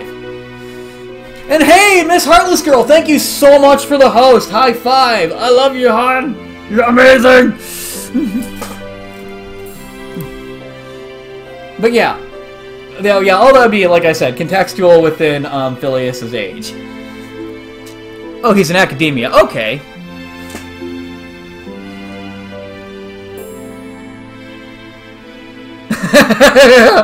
The big old mutton chops. Wait, I want to hear about what happened next. I'm starting to get the feeling that I'm the only person in Europe who doesn't know this incident even ended. Even Duke Westmoreland didn't tell me the details. Just that I had to get you two girls and someone in Munich. Wait, that I had to get you two girls to someone in Munich. Some agent for King Ludwig II of Bavaria. It's kind of complicated. What happened in the end? Even Sister and I don't fully understand what occurred. Just that it did, and it just kind of makes me uncomfortable. I understand. Perhaps some other time then. We're not under so much stress. Hey, Chili Apple, welcome. Ichio page. Oh! That'd be a better question for Studio Blue. I agree. Maybe when we're out of the woods, so to speak, we can finish the story. You do deserve to know because of all you've done for us, Mr. Fogg. I would be grateful, but please, only when you two are ready. Thank you. Yes, thanks! The energy of this fairy glen should have finished soaking into your bodies. You should be able to draw magical energy and spiritual energy into yourself and use it.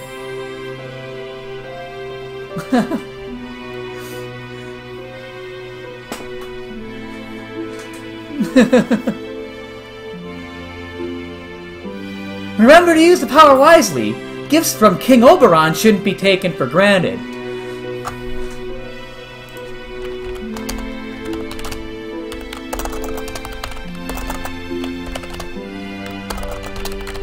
Another note here.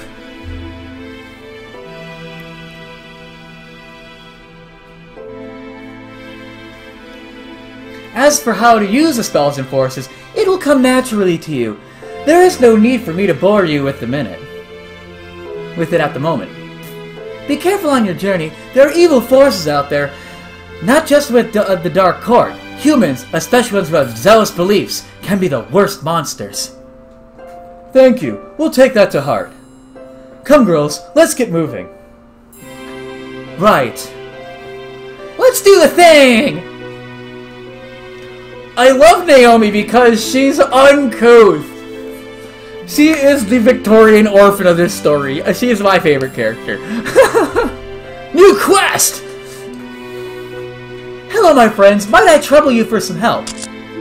Thank you. I have a friend, a water fairy named Myrtle Turtle.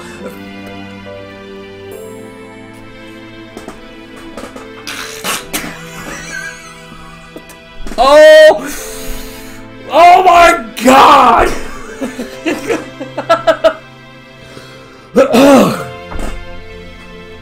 Jack stopped breathing there for a minute. That is an awesome... And I don't know why it makes me laugh so hard, but it does.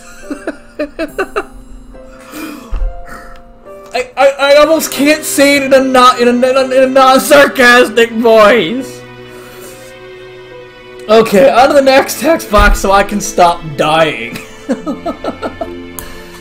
I haven't seen her in many, many years. Should you come across her in your travels, I'd like you to deliver a letter. New mechanic? Oh, really? You don't say. Okay, we're doing the thing, Studio Blue. Of course. Do you know where she lives? I'm not sure where she lives. It's been so long. All I remember is that she lives near the ocean. Well, that's gonna make it hard, but we'll do our best. It's a big ocean out there, people. Thank you so much for trying. I'll eagerly await your response. Well, that was awkward noise. But okay. Find Twinkletree's friend Myrtle Turtle, who lives near an ocean, and deliver her a letter from Twinkletree. Myrtle Turtle.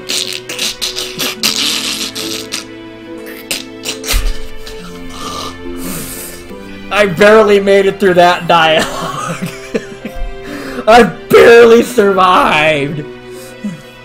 Oh wait, I forgot to totally read this. Okay. Carved from a piece of wood of solid elm, this green-stained bookcase serves as a home for Twinkletree's storehouse of dryad knowledge. Some fairies play the day away, while others work their fingers to the bone, and still others tend to their territory with due diligence. Twinkletree is obviously the latter, serving the Black Forest's guardian. The books range from the forest lore of how-to manuals on caring for the flora and fauna found around here. Okay. Alright. Sparklies! A collection of various things piled together along the side of the room in a neat and orderly fashion. Unlike the clutter one would find in a human's home, every item here has an obvious purpose.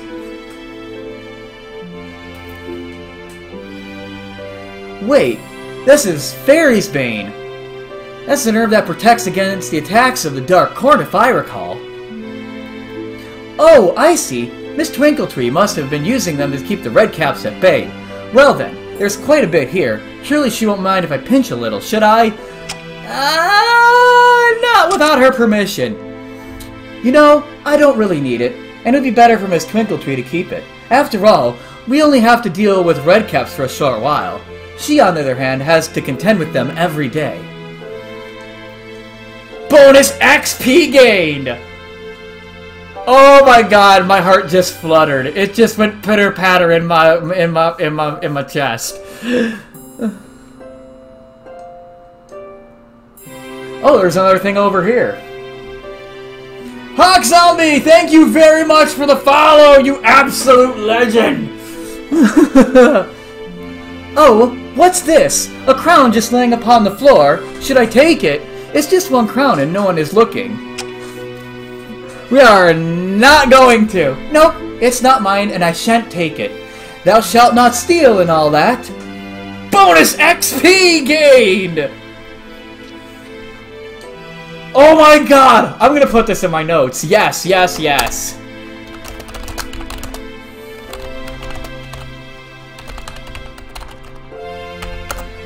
Bonus XP for not robbing the local citizenry because you're an entitled hero. A solid pine bench, carefully constructed so that weight distributes evenly across its surface, allowing for several to sit upon it at the same time. The intricate knotwork alone must have taken countless hours to make.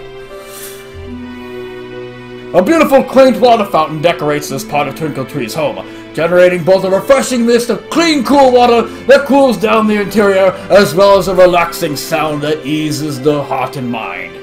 At the pinnacle of the fountain rests a metal lantern emitting a soft blue glow. The gentle azure luminance bathes the area in a soft sea of moonlight tranquility. A simple watering can sits in the basin. Something that is sparkling just below the water's surface. Miss Twinkletree, what is that there? Oh, those are some crowns that a pair of brownies tossed in. Thinking this was a wishing fountain. Silly things. Do you want them? They're not much, but they're yours. Do I want to take someone else's wish? We do not! No, let them stay. They represent someone else's hopes and dreams. Who am I to take them? Aw, we could have bought a box of chocolates with those in Munich! Now, sister, there'll be plenty of ways to earn all the important chocolate money once we get to civilization. Boo! It's interesting, Victoria, that you equate someone's act of wishing and hope with a dream in their heart. It must be the fairy part of you shining forth. Beam! Oh my god.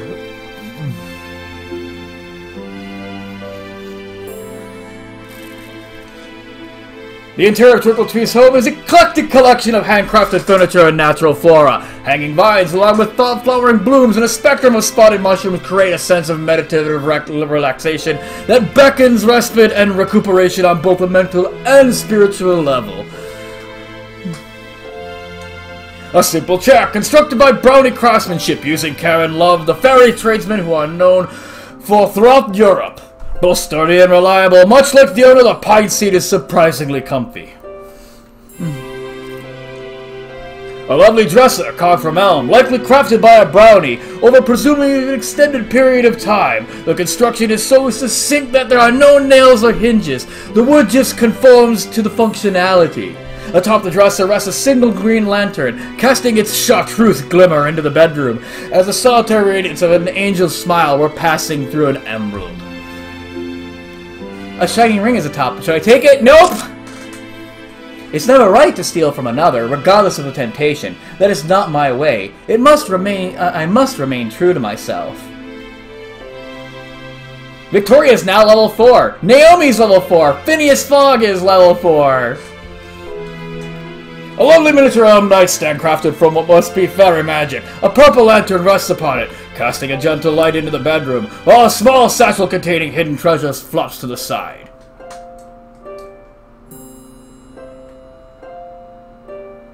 Victorian interior design and clutter. During the reign of Queen Victoria, automation of manufacturing became more commonplace. With it came the inexpensive mass production of countless household items ranging from the functional to the decorative. Suddenly, interior design was accessible to people who could never afford it before. The Victorian type of housing, and with the concept of clutter, was born. The middle class immediately began to emulate the aristocracy of old by filling their homes with near bustling with all accessories, fabric, furnishings of all kind. Each designed to showcase their personal wealth and social status to their modern homes. A bare room was considered to show a lack of taste, a lack of wealth, and a lack of social standing. Therefore, Victorian interiors will often appear extremely cluttered compared to the more modern minimalist styles. In short, if you want to impress the visitors, you better have a lot of stuff laying around.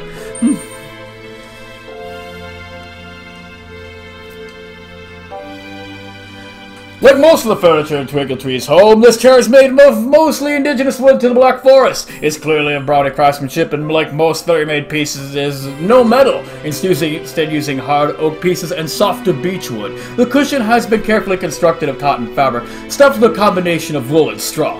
That's actually quite comfortable to sit upon. The comfortable and relaxing feel of this inviting-looking sofa comes to its plush cushion, made of a hand-sewn cotton that is stuffed with straw and even softer wool. The frame is made solidly of pieces of beech that have been painstakingly fit together, using the craftsmanship of what can be best brownies in the countryside. Both tea and conversation can be pleasantly had from this very locale. Off to the side of the small sofa is a wooden end table carved with a single piece of beech, a softer wood that is easier to work with than oak. Obviously of brownie craftsmanship, it looks as sturdy as the walls of the great oak itself that it resides. Resting atop the table is a single green metal lantern, spilling gentle green light into the room like mists of a spring shower.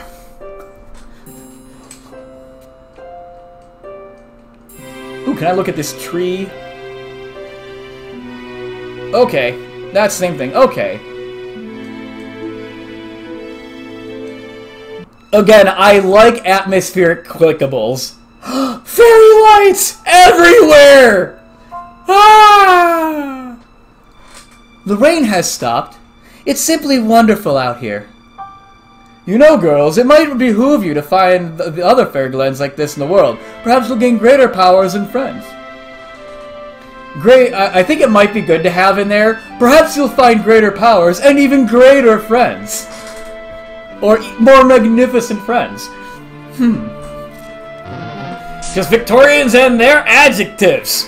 I will tell you, from being part of the steampunk community for so long. Travel across Europe and Africa, locating 6 hidden fairy glens. You've already found one! Twinkle Trees! Alright, let's get going! I can't wait to test out my new forces! I know, sister.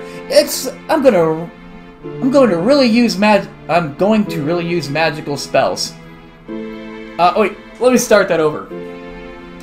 I know, sister. I'm gonna really use magical spells. It's just like in a fairy tale. Now let's go and find that awful redcap and awful wolf and teach them a lesson. Quite. Also, let's not forget this, girls. We need to get you both safely to meet with King Ludwig's agent. Spells and forces are very powerful in Rosenhearts. To fuel them, use the Draw Magic and Draw Spirit to pull in MP. These abilities will also heal 10% of your max HP. When you have enough MP, unleash your power! For now, you have full MP. A gift from Twinkle Tree.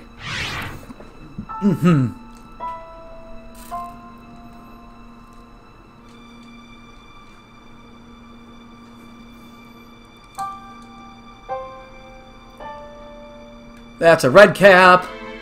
Is there anything to explore this way? I think I saw a path to the east. Okay, nothing here. Wait, was there a giant chest? The chest didn't... Oh! It is... Oh! Oh, you sly dog! Talisman!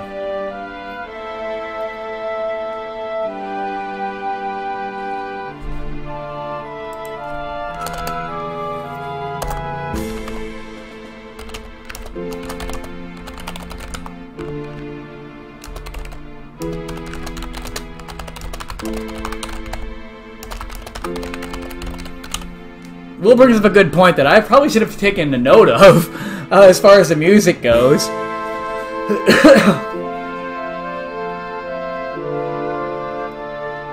What are we talking about? Oh, nothing. And I just missed dialogue that I'm gonna have to catch up on the VOD there.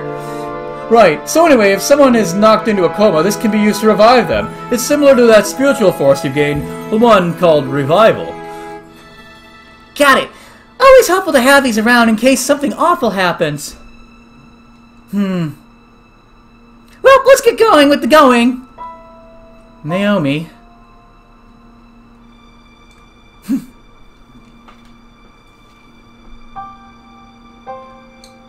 I was gonna say the same thing, Ventus, in my notes, is that it has a very, Alondra feel to it.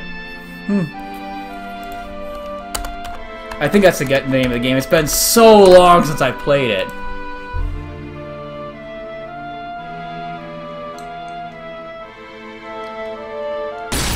Boom! Let's show these red caps who's boss! Naomi! You know what to do. Oh wait, that's all magic. Okay, let's see what everything is. Revival. Wait, Naomi can bring people back to life? She's not only a truck, but she can Lazarus people? Holy cow! And then what's Chilling Grasp?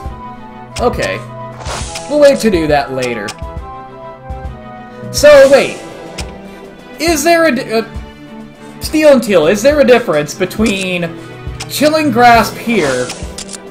Oh, Ice Wraith. It's 2 different spells. Okay.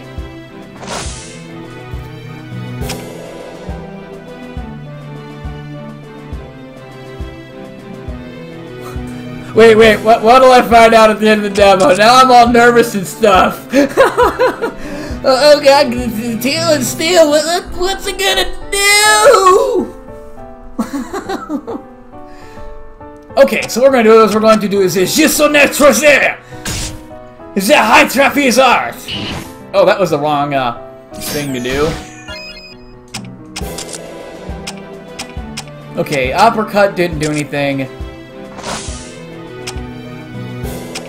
I totally messed that up, but hey, we're just gonna roll with it anyway.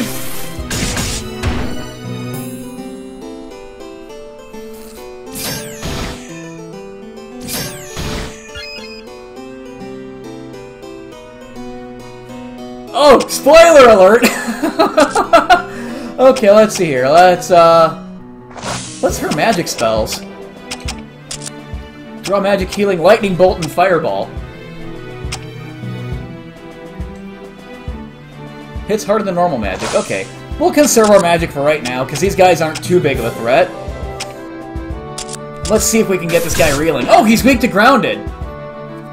Which means when Naomi comes up, we're gonna just do the, do what we call the Terry Slam!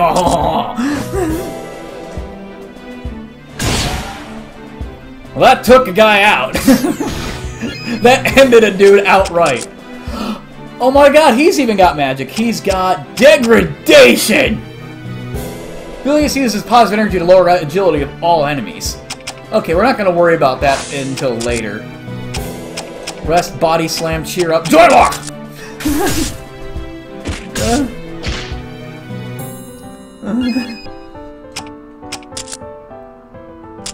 So I can make this guy reeling, yep, and then Naomi's gonna finish him off. With the Terra Slam.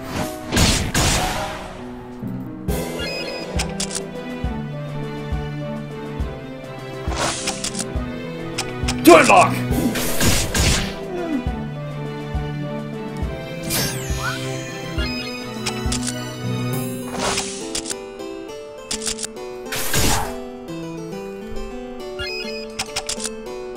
Alright.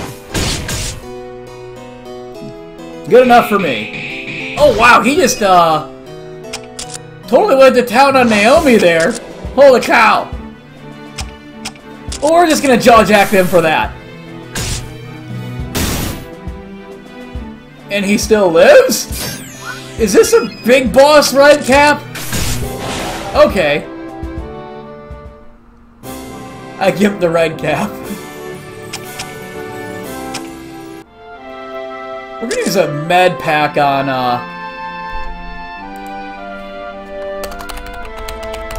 another note here.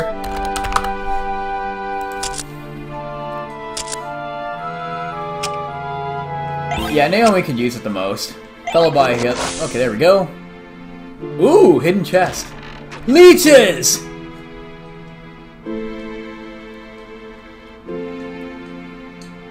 Let's see if I can juke that doggo. Yes, juked! Come on, come here, come here, come here, come here. Come here, little boy! Come here. Who's the goodest boy? I'm gonna get jumped. Ah! No, I'm not. Sweet! Oh, I can't cross in the lily pads. Oh, that's a font. That's a snake. Ooh. Wow.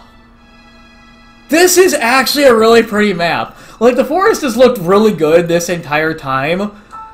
But I just have to stop and stare for a minute. Like, this is genuinely pretty.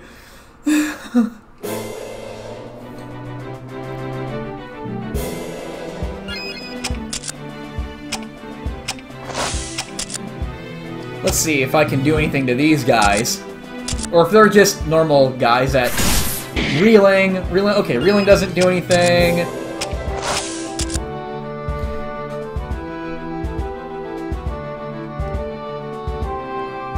Let's see, did uppercut do anything to these guys? Send them skyward. Okay, skyward doesn't do anything to them.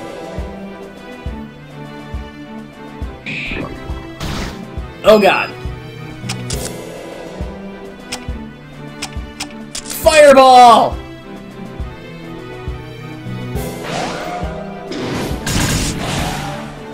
Wow, the two of you are an unstoppable force when combined. Just throwing that out there.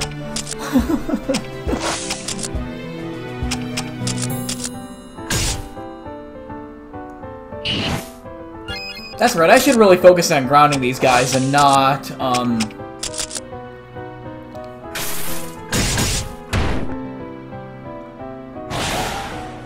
like, teal with the pretty interiors, and then steel with the pretty exteriors. I'm gonna be quoting Terry Crews several times tonight between the two of you.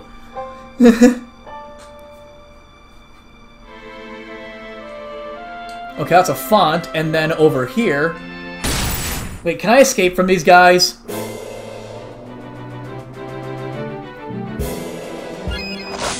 Oh, cool, I can escape. Oh, I can't escape yet, okay. No, no escape. No retreat, no surrender. Wow! Holy cow, Naomi! Like, what did you do?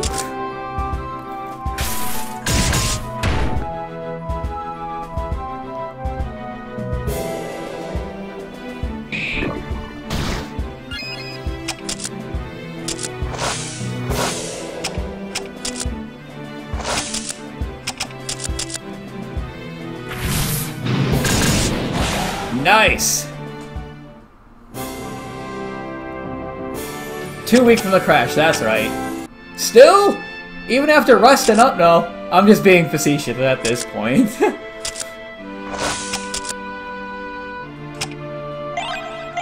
gonna start using some of these bandages because I have so many and just would rather do damage in battle. Because it's just easier to do that against boss minions. Magic and mysticism. The Victorian people were highly superstitious. Although advances in science and technology were exploding across Europe at a hyperbolic rate, the reasoning of the Age of Enlightenment often took a backseat to the romanticism of all things mysterious. It wasn't a time to step backwards in rational thoughts, so much as glamorizing a world that couldn't be explained with calculations and formulae. As well as believing in aliens, Victorians also paid homage to things such as hypnotism, divination, and spiritualism. Events and parties where attendees were being hypnotized, commune with the dead, or even have their futures predicted by extremely popular, and yeah, it's out-scrolling me at this point. Everyone else can read along in my truly magnificent, spectacular voice. Stupendous for Victorian announcing.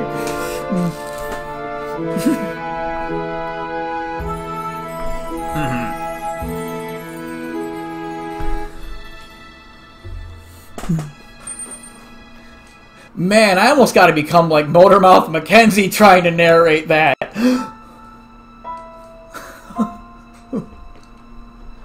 Ooh, hidden path.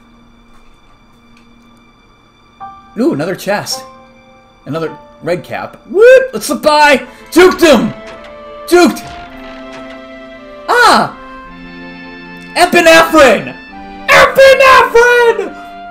Like bandages, only much better. Are we gonna have a long conversation about it now? No, let's go. Immediately get jumped by red caps. Okay, so first thing we do, we make these guys reeling. What we're gonna do is hit Shassel run through, and we has now reeked the grounded. And then in comes in our buddy Phileas with the body slam. And now he's grounded.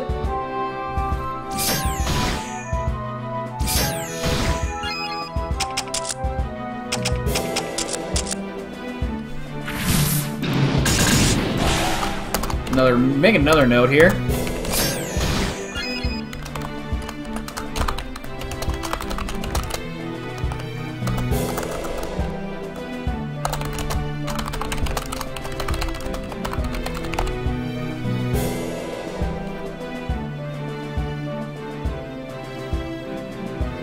Yeah, I was actually going to check that out next.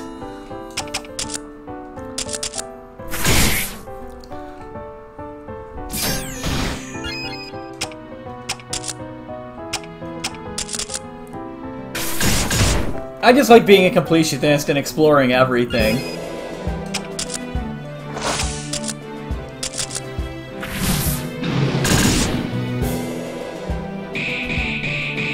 Oh god.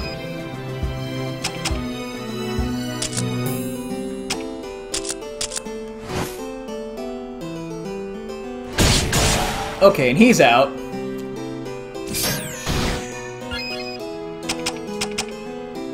Okay, since he can't make these guys reeling, I'm gonna have him use a bandage on Victoria. For the first time in the game, Jack uses a healing item.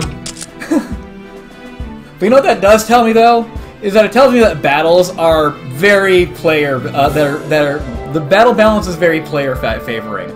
Which, I don't mind at all. I like, you know, when trash mobs can be treated casually and entertainingly. And I also like how it's also really engaging, too.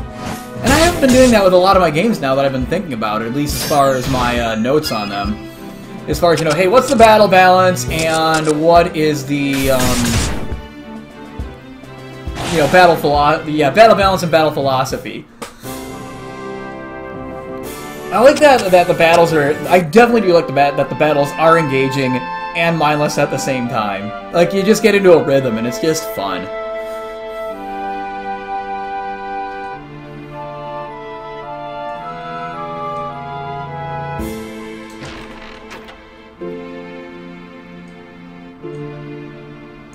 That's true, too, and you really don't want to... And, I don't know, it just feels weird to put it in a demo, to have, like, you know, an enemy-favoring battle balance, but I will say that if the tone is meant to be enemy-favoring, and the players have to fight their battles smart, if the tone of the game is meant to do that, it's definitely best to put it in the demo. That way people have that expectation going into the actual game.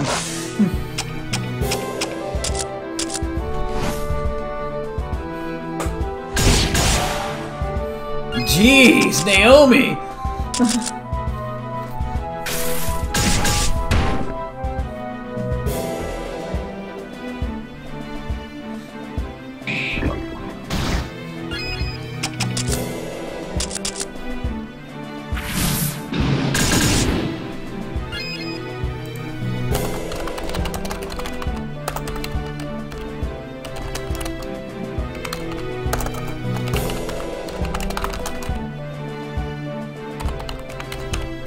Okay.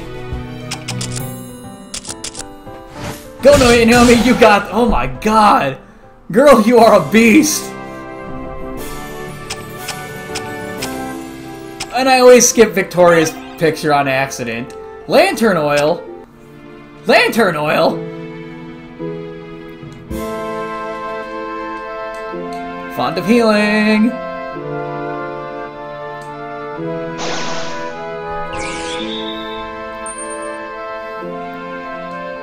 Oh, I didn't even see this before. Bloodstone ring?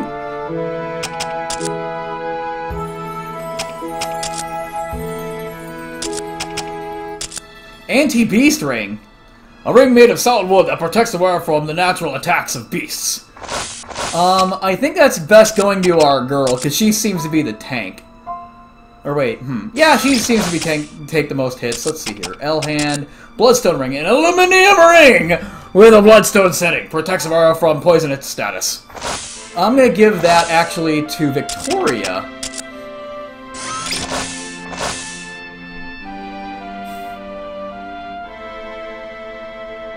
Oh, I just realized there's like a little area down there for crowns, a little area for location.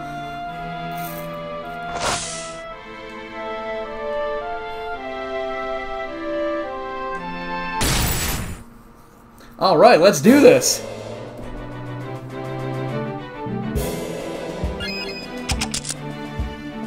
Okay. Naomi's gonna just hose this guy, I know it. Lantern oil, what's this? Phileas throws lantern oil on the enemy, making them weak to fire-based damage. That! Weak to that will actually make... If I thinking about this right, that'll actually make Victoria more effective. That'll bring her up into balance to where she's supposed to be against these guys.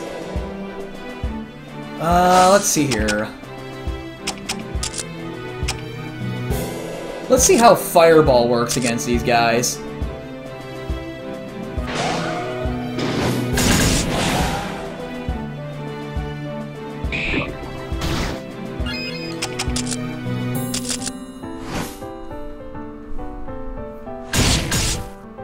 So basically the philosophy is if Naomi doesn't kill them, Victoria will.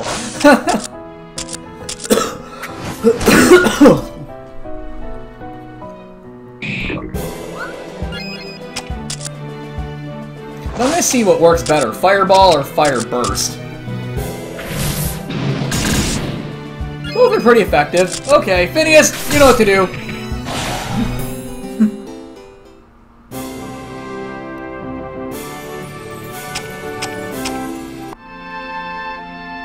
Okay, so let's go all the way back down and around. Let's see if we can juke this wolf. Get into the rest of the forest.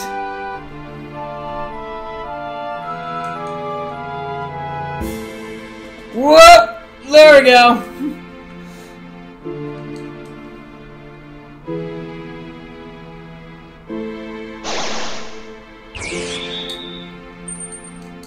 Okay, good. So it gives the font priority over the tonic. That's the end of the right. Okay. Yeah, there's a book, of font, and yeah, a special item. Ah, good. This special tonic will restore some of my magical energy so that I can cast more spells.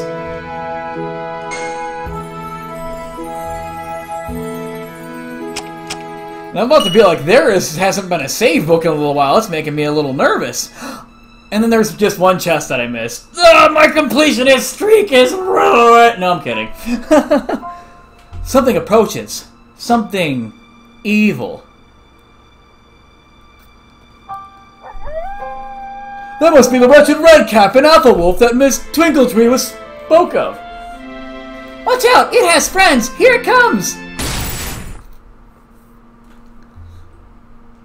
Do do do do do do do do do do do do do do do do. This is it, girls. That Alpha Wolf isn't gonna go to the ground so easily. If we want to make a short work of it, we'll need to figure out the correct combo chain. And we should probably take out the small fry first. We don't need to be dealing... Wow. We should probably take out the small fry first. We don't need to be dealing with extra Redcap and White Wolf. Action economy. Agreed. Let us make use of all we've learned so far to decimate our enemies. Charge! This is the first boss fight. You can either pummel your way through to use the Qs to ground it, and then hit it with its elemental weakness. Bosses and later advanced enemies will require complex chains to ground or daze. Fight however you wish, and never give up! Dizzied! No! Okay, let's see here. She can do this Shaft Rush. That'll make him weak to grounded. Phileas, you're gonna body slam him then. And that should either nullify him or finish him off. Okay, he still twerks. We got this.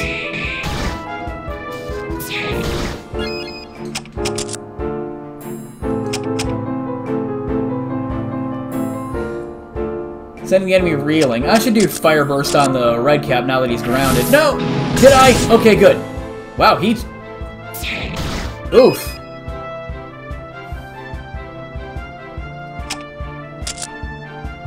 Epinephrine, what's this? A syringe that coagulates the blood, causing wounds to stop bleeding and start healing.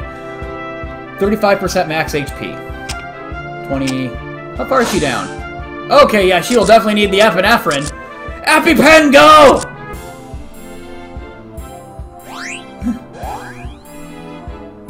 There we go. Now I don't feel so bad. Well, that was a good idea. My god, why is everything... That's bad RNG. RNGesus is not with me today.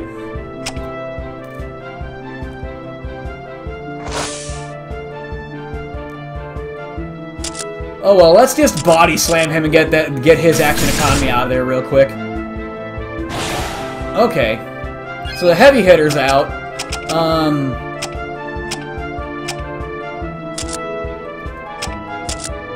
Healing 1 on Victoria. Let's see how this does.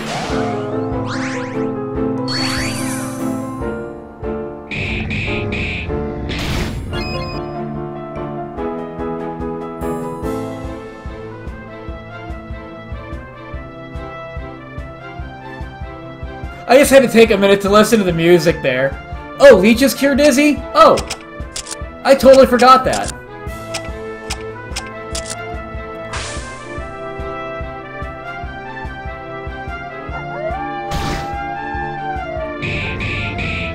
Okay, at least they're not picking on Victoria anymore.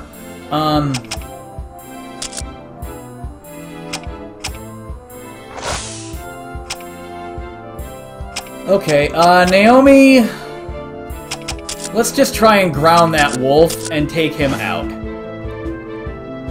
Get his action economy out of there. Victoria, okay, now that he's grounded, we're gonna have her use Fireball on him. Okay, good. And then Phineas comes up, and I'm gonna have Phineas...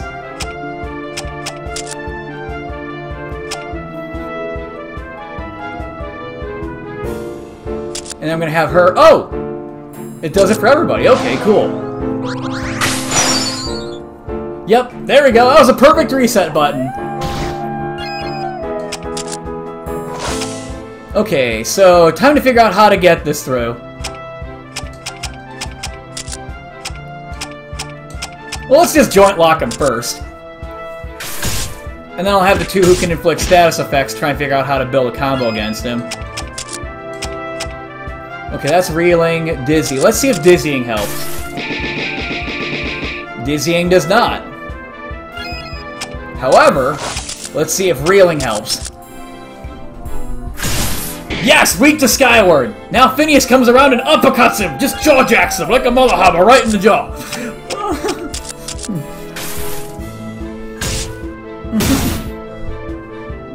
Wait, that was supposed to send him skyward. Okay, well she's got a skyward attack.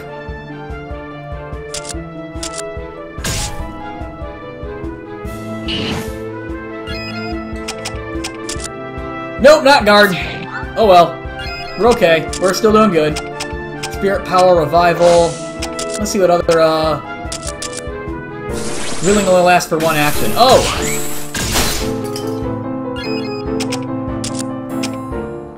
Okay, so we're gonna have her do Reeling, and then we're gonna have Phineas immediately do Skyward.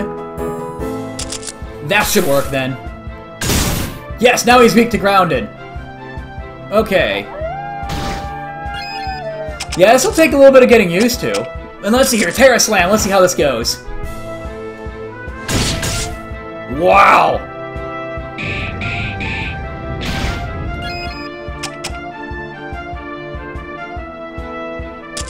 We're gonna have him use Lantern Oil. Weak to Fire. And then Victoria comes up, and we're gonna have her do Fireball.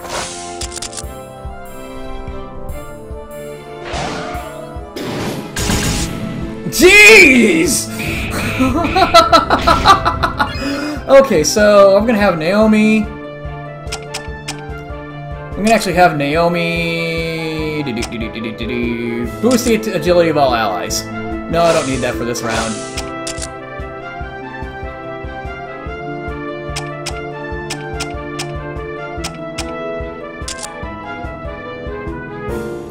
Okay, we're gonna have her do Reeling. He's weak to Skyward. We're gonna have him do Uppercut, and then we're gonna have Victoria heal Phineas. With the EpiPen!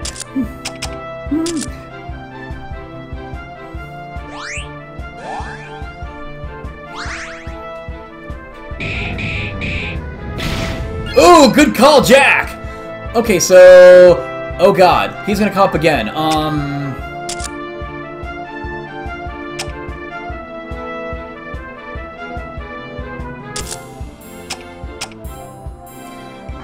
Okay, well I'm gonna use an EpiPen. Phineas, don't die on us! Just hang in there, my boy! You got this! You've been eating your Wheaties! You've been growing up big and strong! Let's, joint lock. I know it's not gonna do a lot of damage, but it'll at least put him in a position. Is he still grounded? His agility's down? Okay. So... God, okay, I'm gonna have her do some healing magic.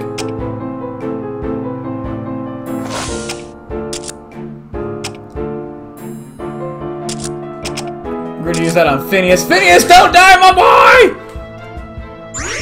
92. Oh, God, that's not good. Bandages! Everybody on Phineas!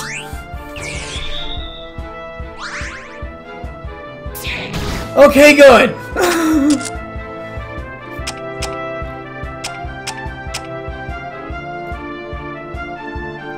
Okay, How long does lantern oil last? Because I know I just totally screwed the pooch and then totally messed up my turn order on this. Okay, reeling. Only lasts for 1 round. Right,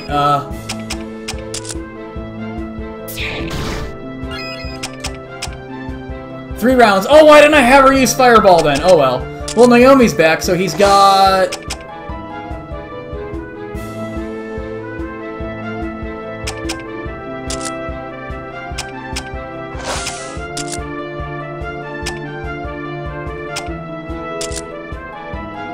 Okay, there we go.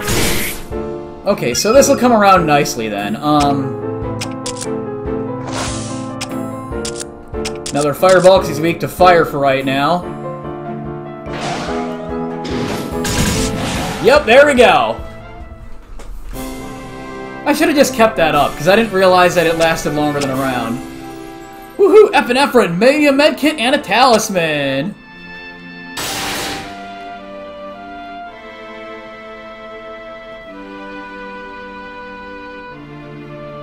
I'm glad that's over. Not that I was worried or anything. We get to be we're getting to be pros at this, sister. I agree. We should head out to Munich before the sun sets. However, and something worse... I agree.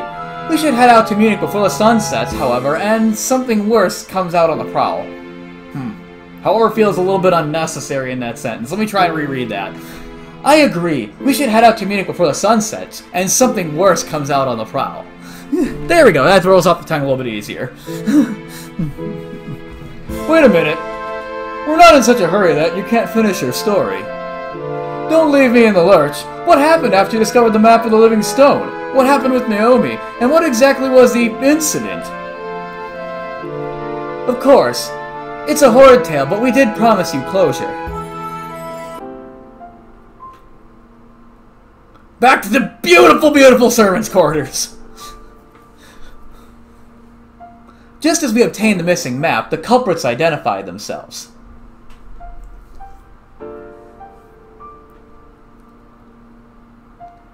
It was the housekeeper and the doorman working in tandem, just as I suspected.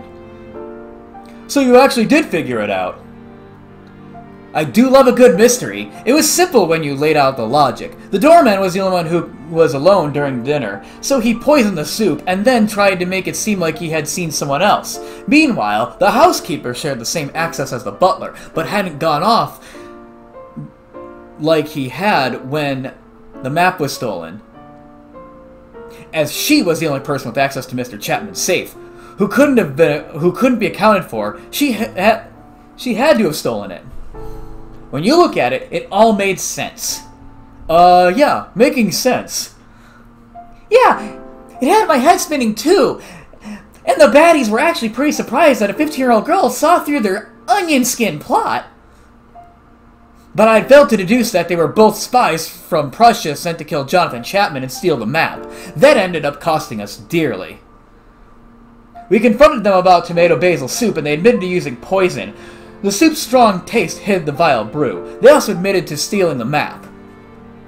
Gotta love how bad guys always spill the proverbial beans when they believe that when they have the upper hand. Be that as it may, the doorman wasted no time in threatening to kill us should we not hand over the map. Naturally refused, and that is when that happened. What? What happened? He threw a dagger at me, and Naomi, she... Ooh! Oh!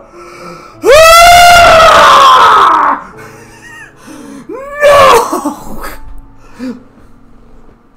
No!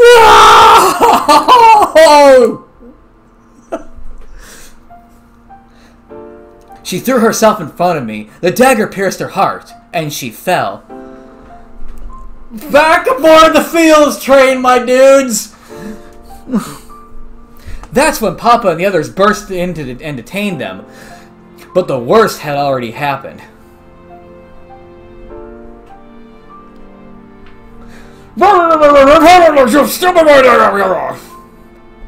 Naomi was dead.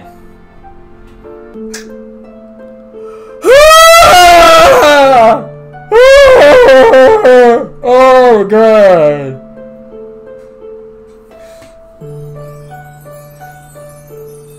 I passed out, and when I awoke, Naomi and I were in a room filled with light. A being that could only be described as an angel spoke into our minds and our hearts, telling us a solemn truth. Victoria, Naomi, twin sisters from the same high-born fairy mother. Your lives have been a false tale told to protect you from grave and great destiny. Your souls are tied together, so as long as you, Victoria, live, Naomi cannot die. Take this gift, this curse, and become who you were meant to be. Become and overcome. In the end, she awaits you. My sister, my twin sister. I always had been told that my fairy mother had no children, and that she didn't want me after my birth. Father, it seemed, had a lot of explaining to do. I wasn't much better off. Dad had told me he looked away from my mom because she wanted to keep me in some place called I forget, but it was far away. Yes, we both had a lot of questions and required a lot of answers. However, for the moment, all that mattered was that we had finally found each other, sisters. So, with my eyes upon Naomi's face, I awoke.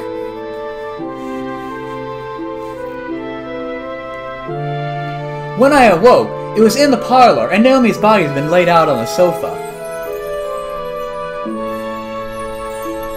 I had read in stories that a princess is awoken by a kiss, so I pressed my lips to her forehead. And she awoke. And Father fainted right on the spot. It was a most peculiar sight. I couldn't even think of the words. And after some debate, Papa decided to entrust us and the map to a friend in Bavaria. That's when he contacted you to safely get us there in the most covert of manners. So you see, this whole thing was one giant mystery that only this guy named Gray Morgenstern in Castle Neuschwanstein sorted out, and tell us why we're involved. Indeed, that is why Naomi and I have to get to Bavaria. My sister is stuck here with me, and we need to know why. Therefore, we travel to Munich to meet with the king. Meet with King Ludwig's agent. They'll get us safely to Castle Neuschwanstein, where we can finally help hand the map over to Mr. Morgenstern and get some answers. Come now, we should get moving. Munich isn't far away, and the day isn't getting any younger. Let's go, sister. I'm hoping we get that sample of that delicious Bavarian chocolate while we're in Munich. My tummy needs more delicious satisfaction. Yay. Wait, Naomi's dead, as in departed soul, a ghost stuck within a living thing's body? How is that even possible? Does their fairy mother have something to do with this madness? What's going on with the Rosenhearts? Or she's a revenant. Ooh.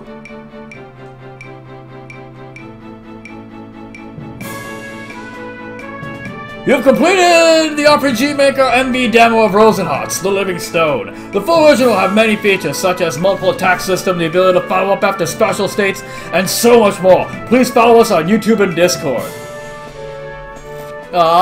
I love this. Thank you for playing, and thank you guys so much for this amazing game!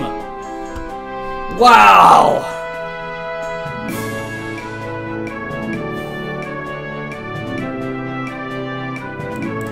Wow, just wow.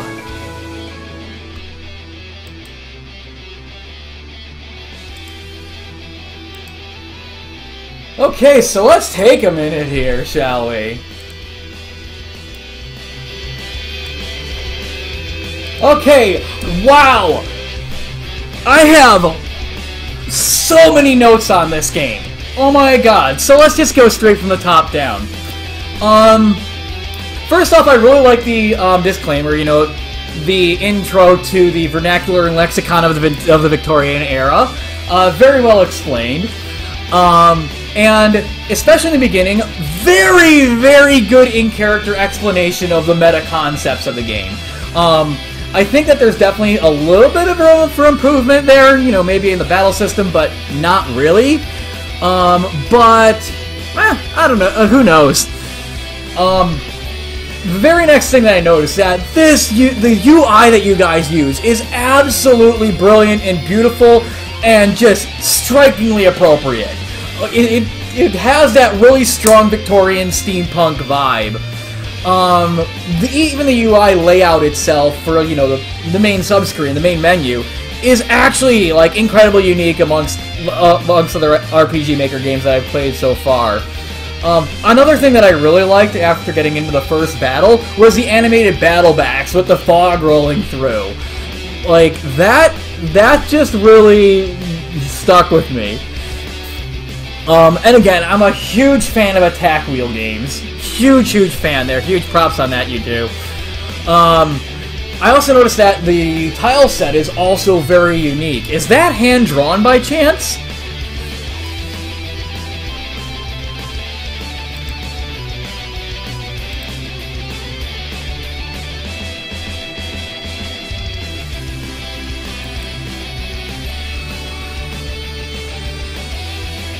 Oh, okay. Yeah, definite great job there. Definitely sets a great atmosphere and a great mood for the game. I also like all the hand-drawn assets for the game. I can definitely tell that that the bosses, that all the enemies are hand-drawn. Definitely a big fan of that. Naomi, like I said before, she is the baddest ass cinnamon roll I have ever seen. I absolutely love her as a character, and both as a person and as a mechanical avatar. She's just a wrecking ball. And she's so sweet out of combat, it's like, my god. Getting into Victoria, I love Victoria because she's intelligent, she's educated, like I said. Her voice lends itself very naturally and theatrically. Yeah, the buffs are definitely very well done. They are very pretty too.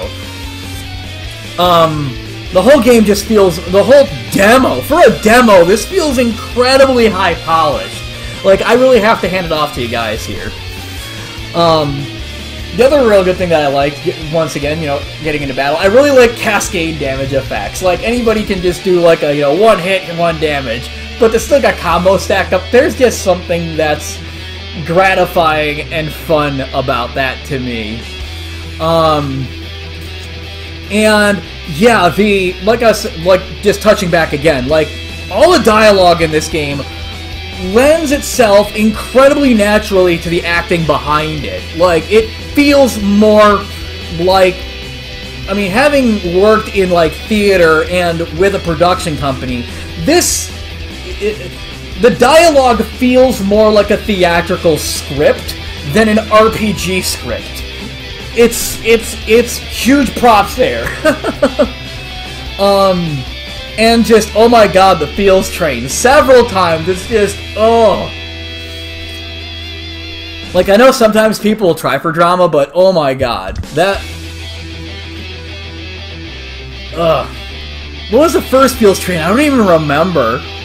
Oh yeah, that's right. What's her name? Blanket for a minute. Naomi! Naomi, when she started crying about not being able to kill snakes fast enough, I'm like, no, Naomi, don't cry!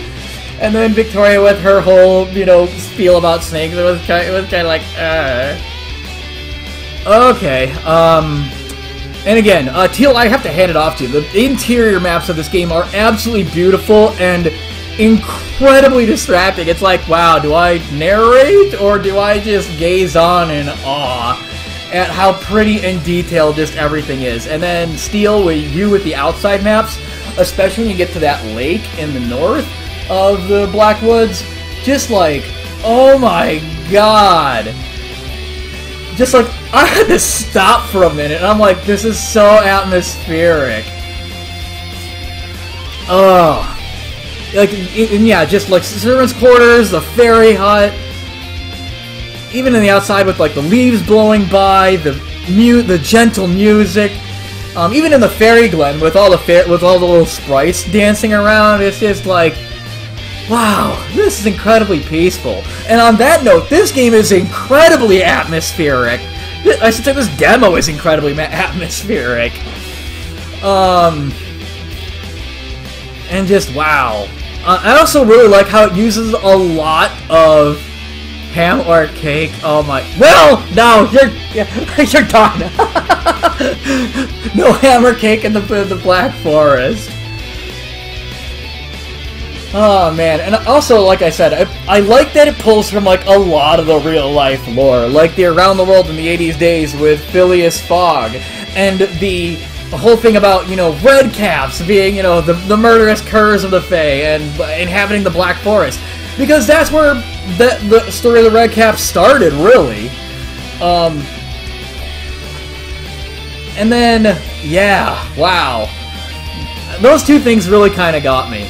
And then, yeah, the other thing I really liked, moving through the game and getting into the Fairy Hut.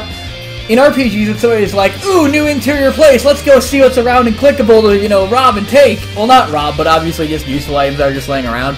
And you get bonus XP for not taking things. I like that a lot. That made my heart just absolutely flutter. It was like, wow, this is a really considerate game. Wow.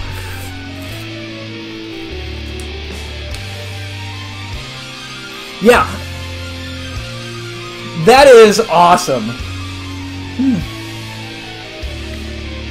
Oh, and then one thing I did notice is throughout the entire forest, and especially once you get out of Twinkletwee's house, is that the music, while not Victorian per se, is just really atmosphere. It lends itself to the atmosphere of the forest that you're in really, really, really, really well. It's just relaxing and just light, easy listening.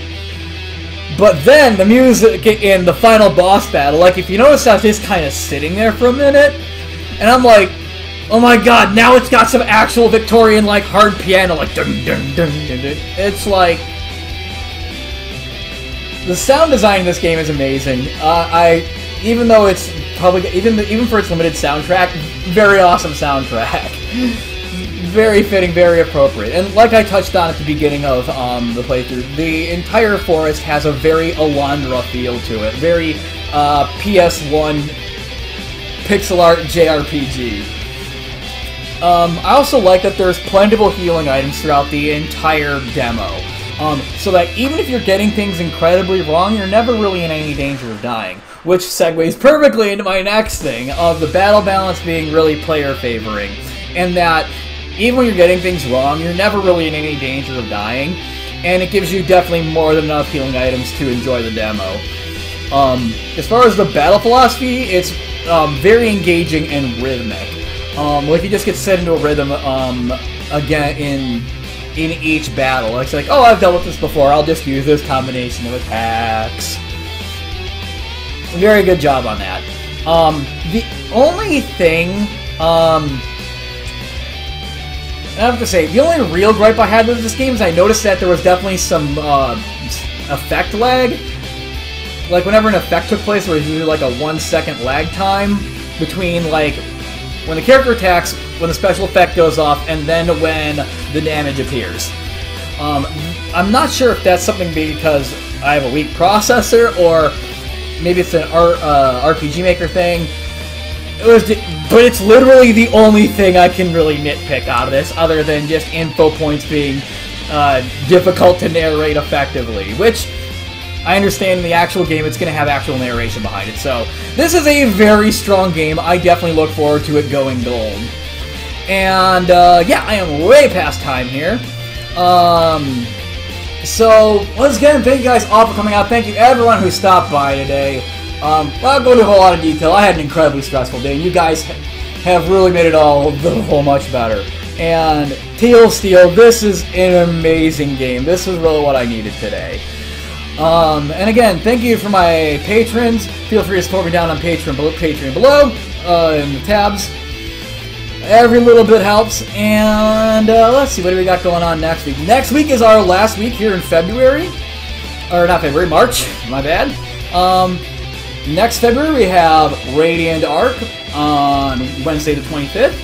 And then we got a little surprise game on the last stream of the month.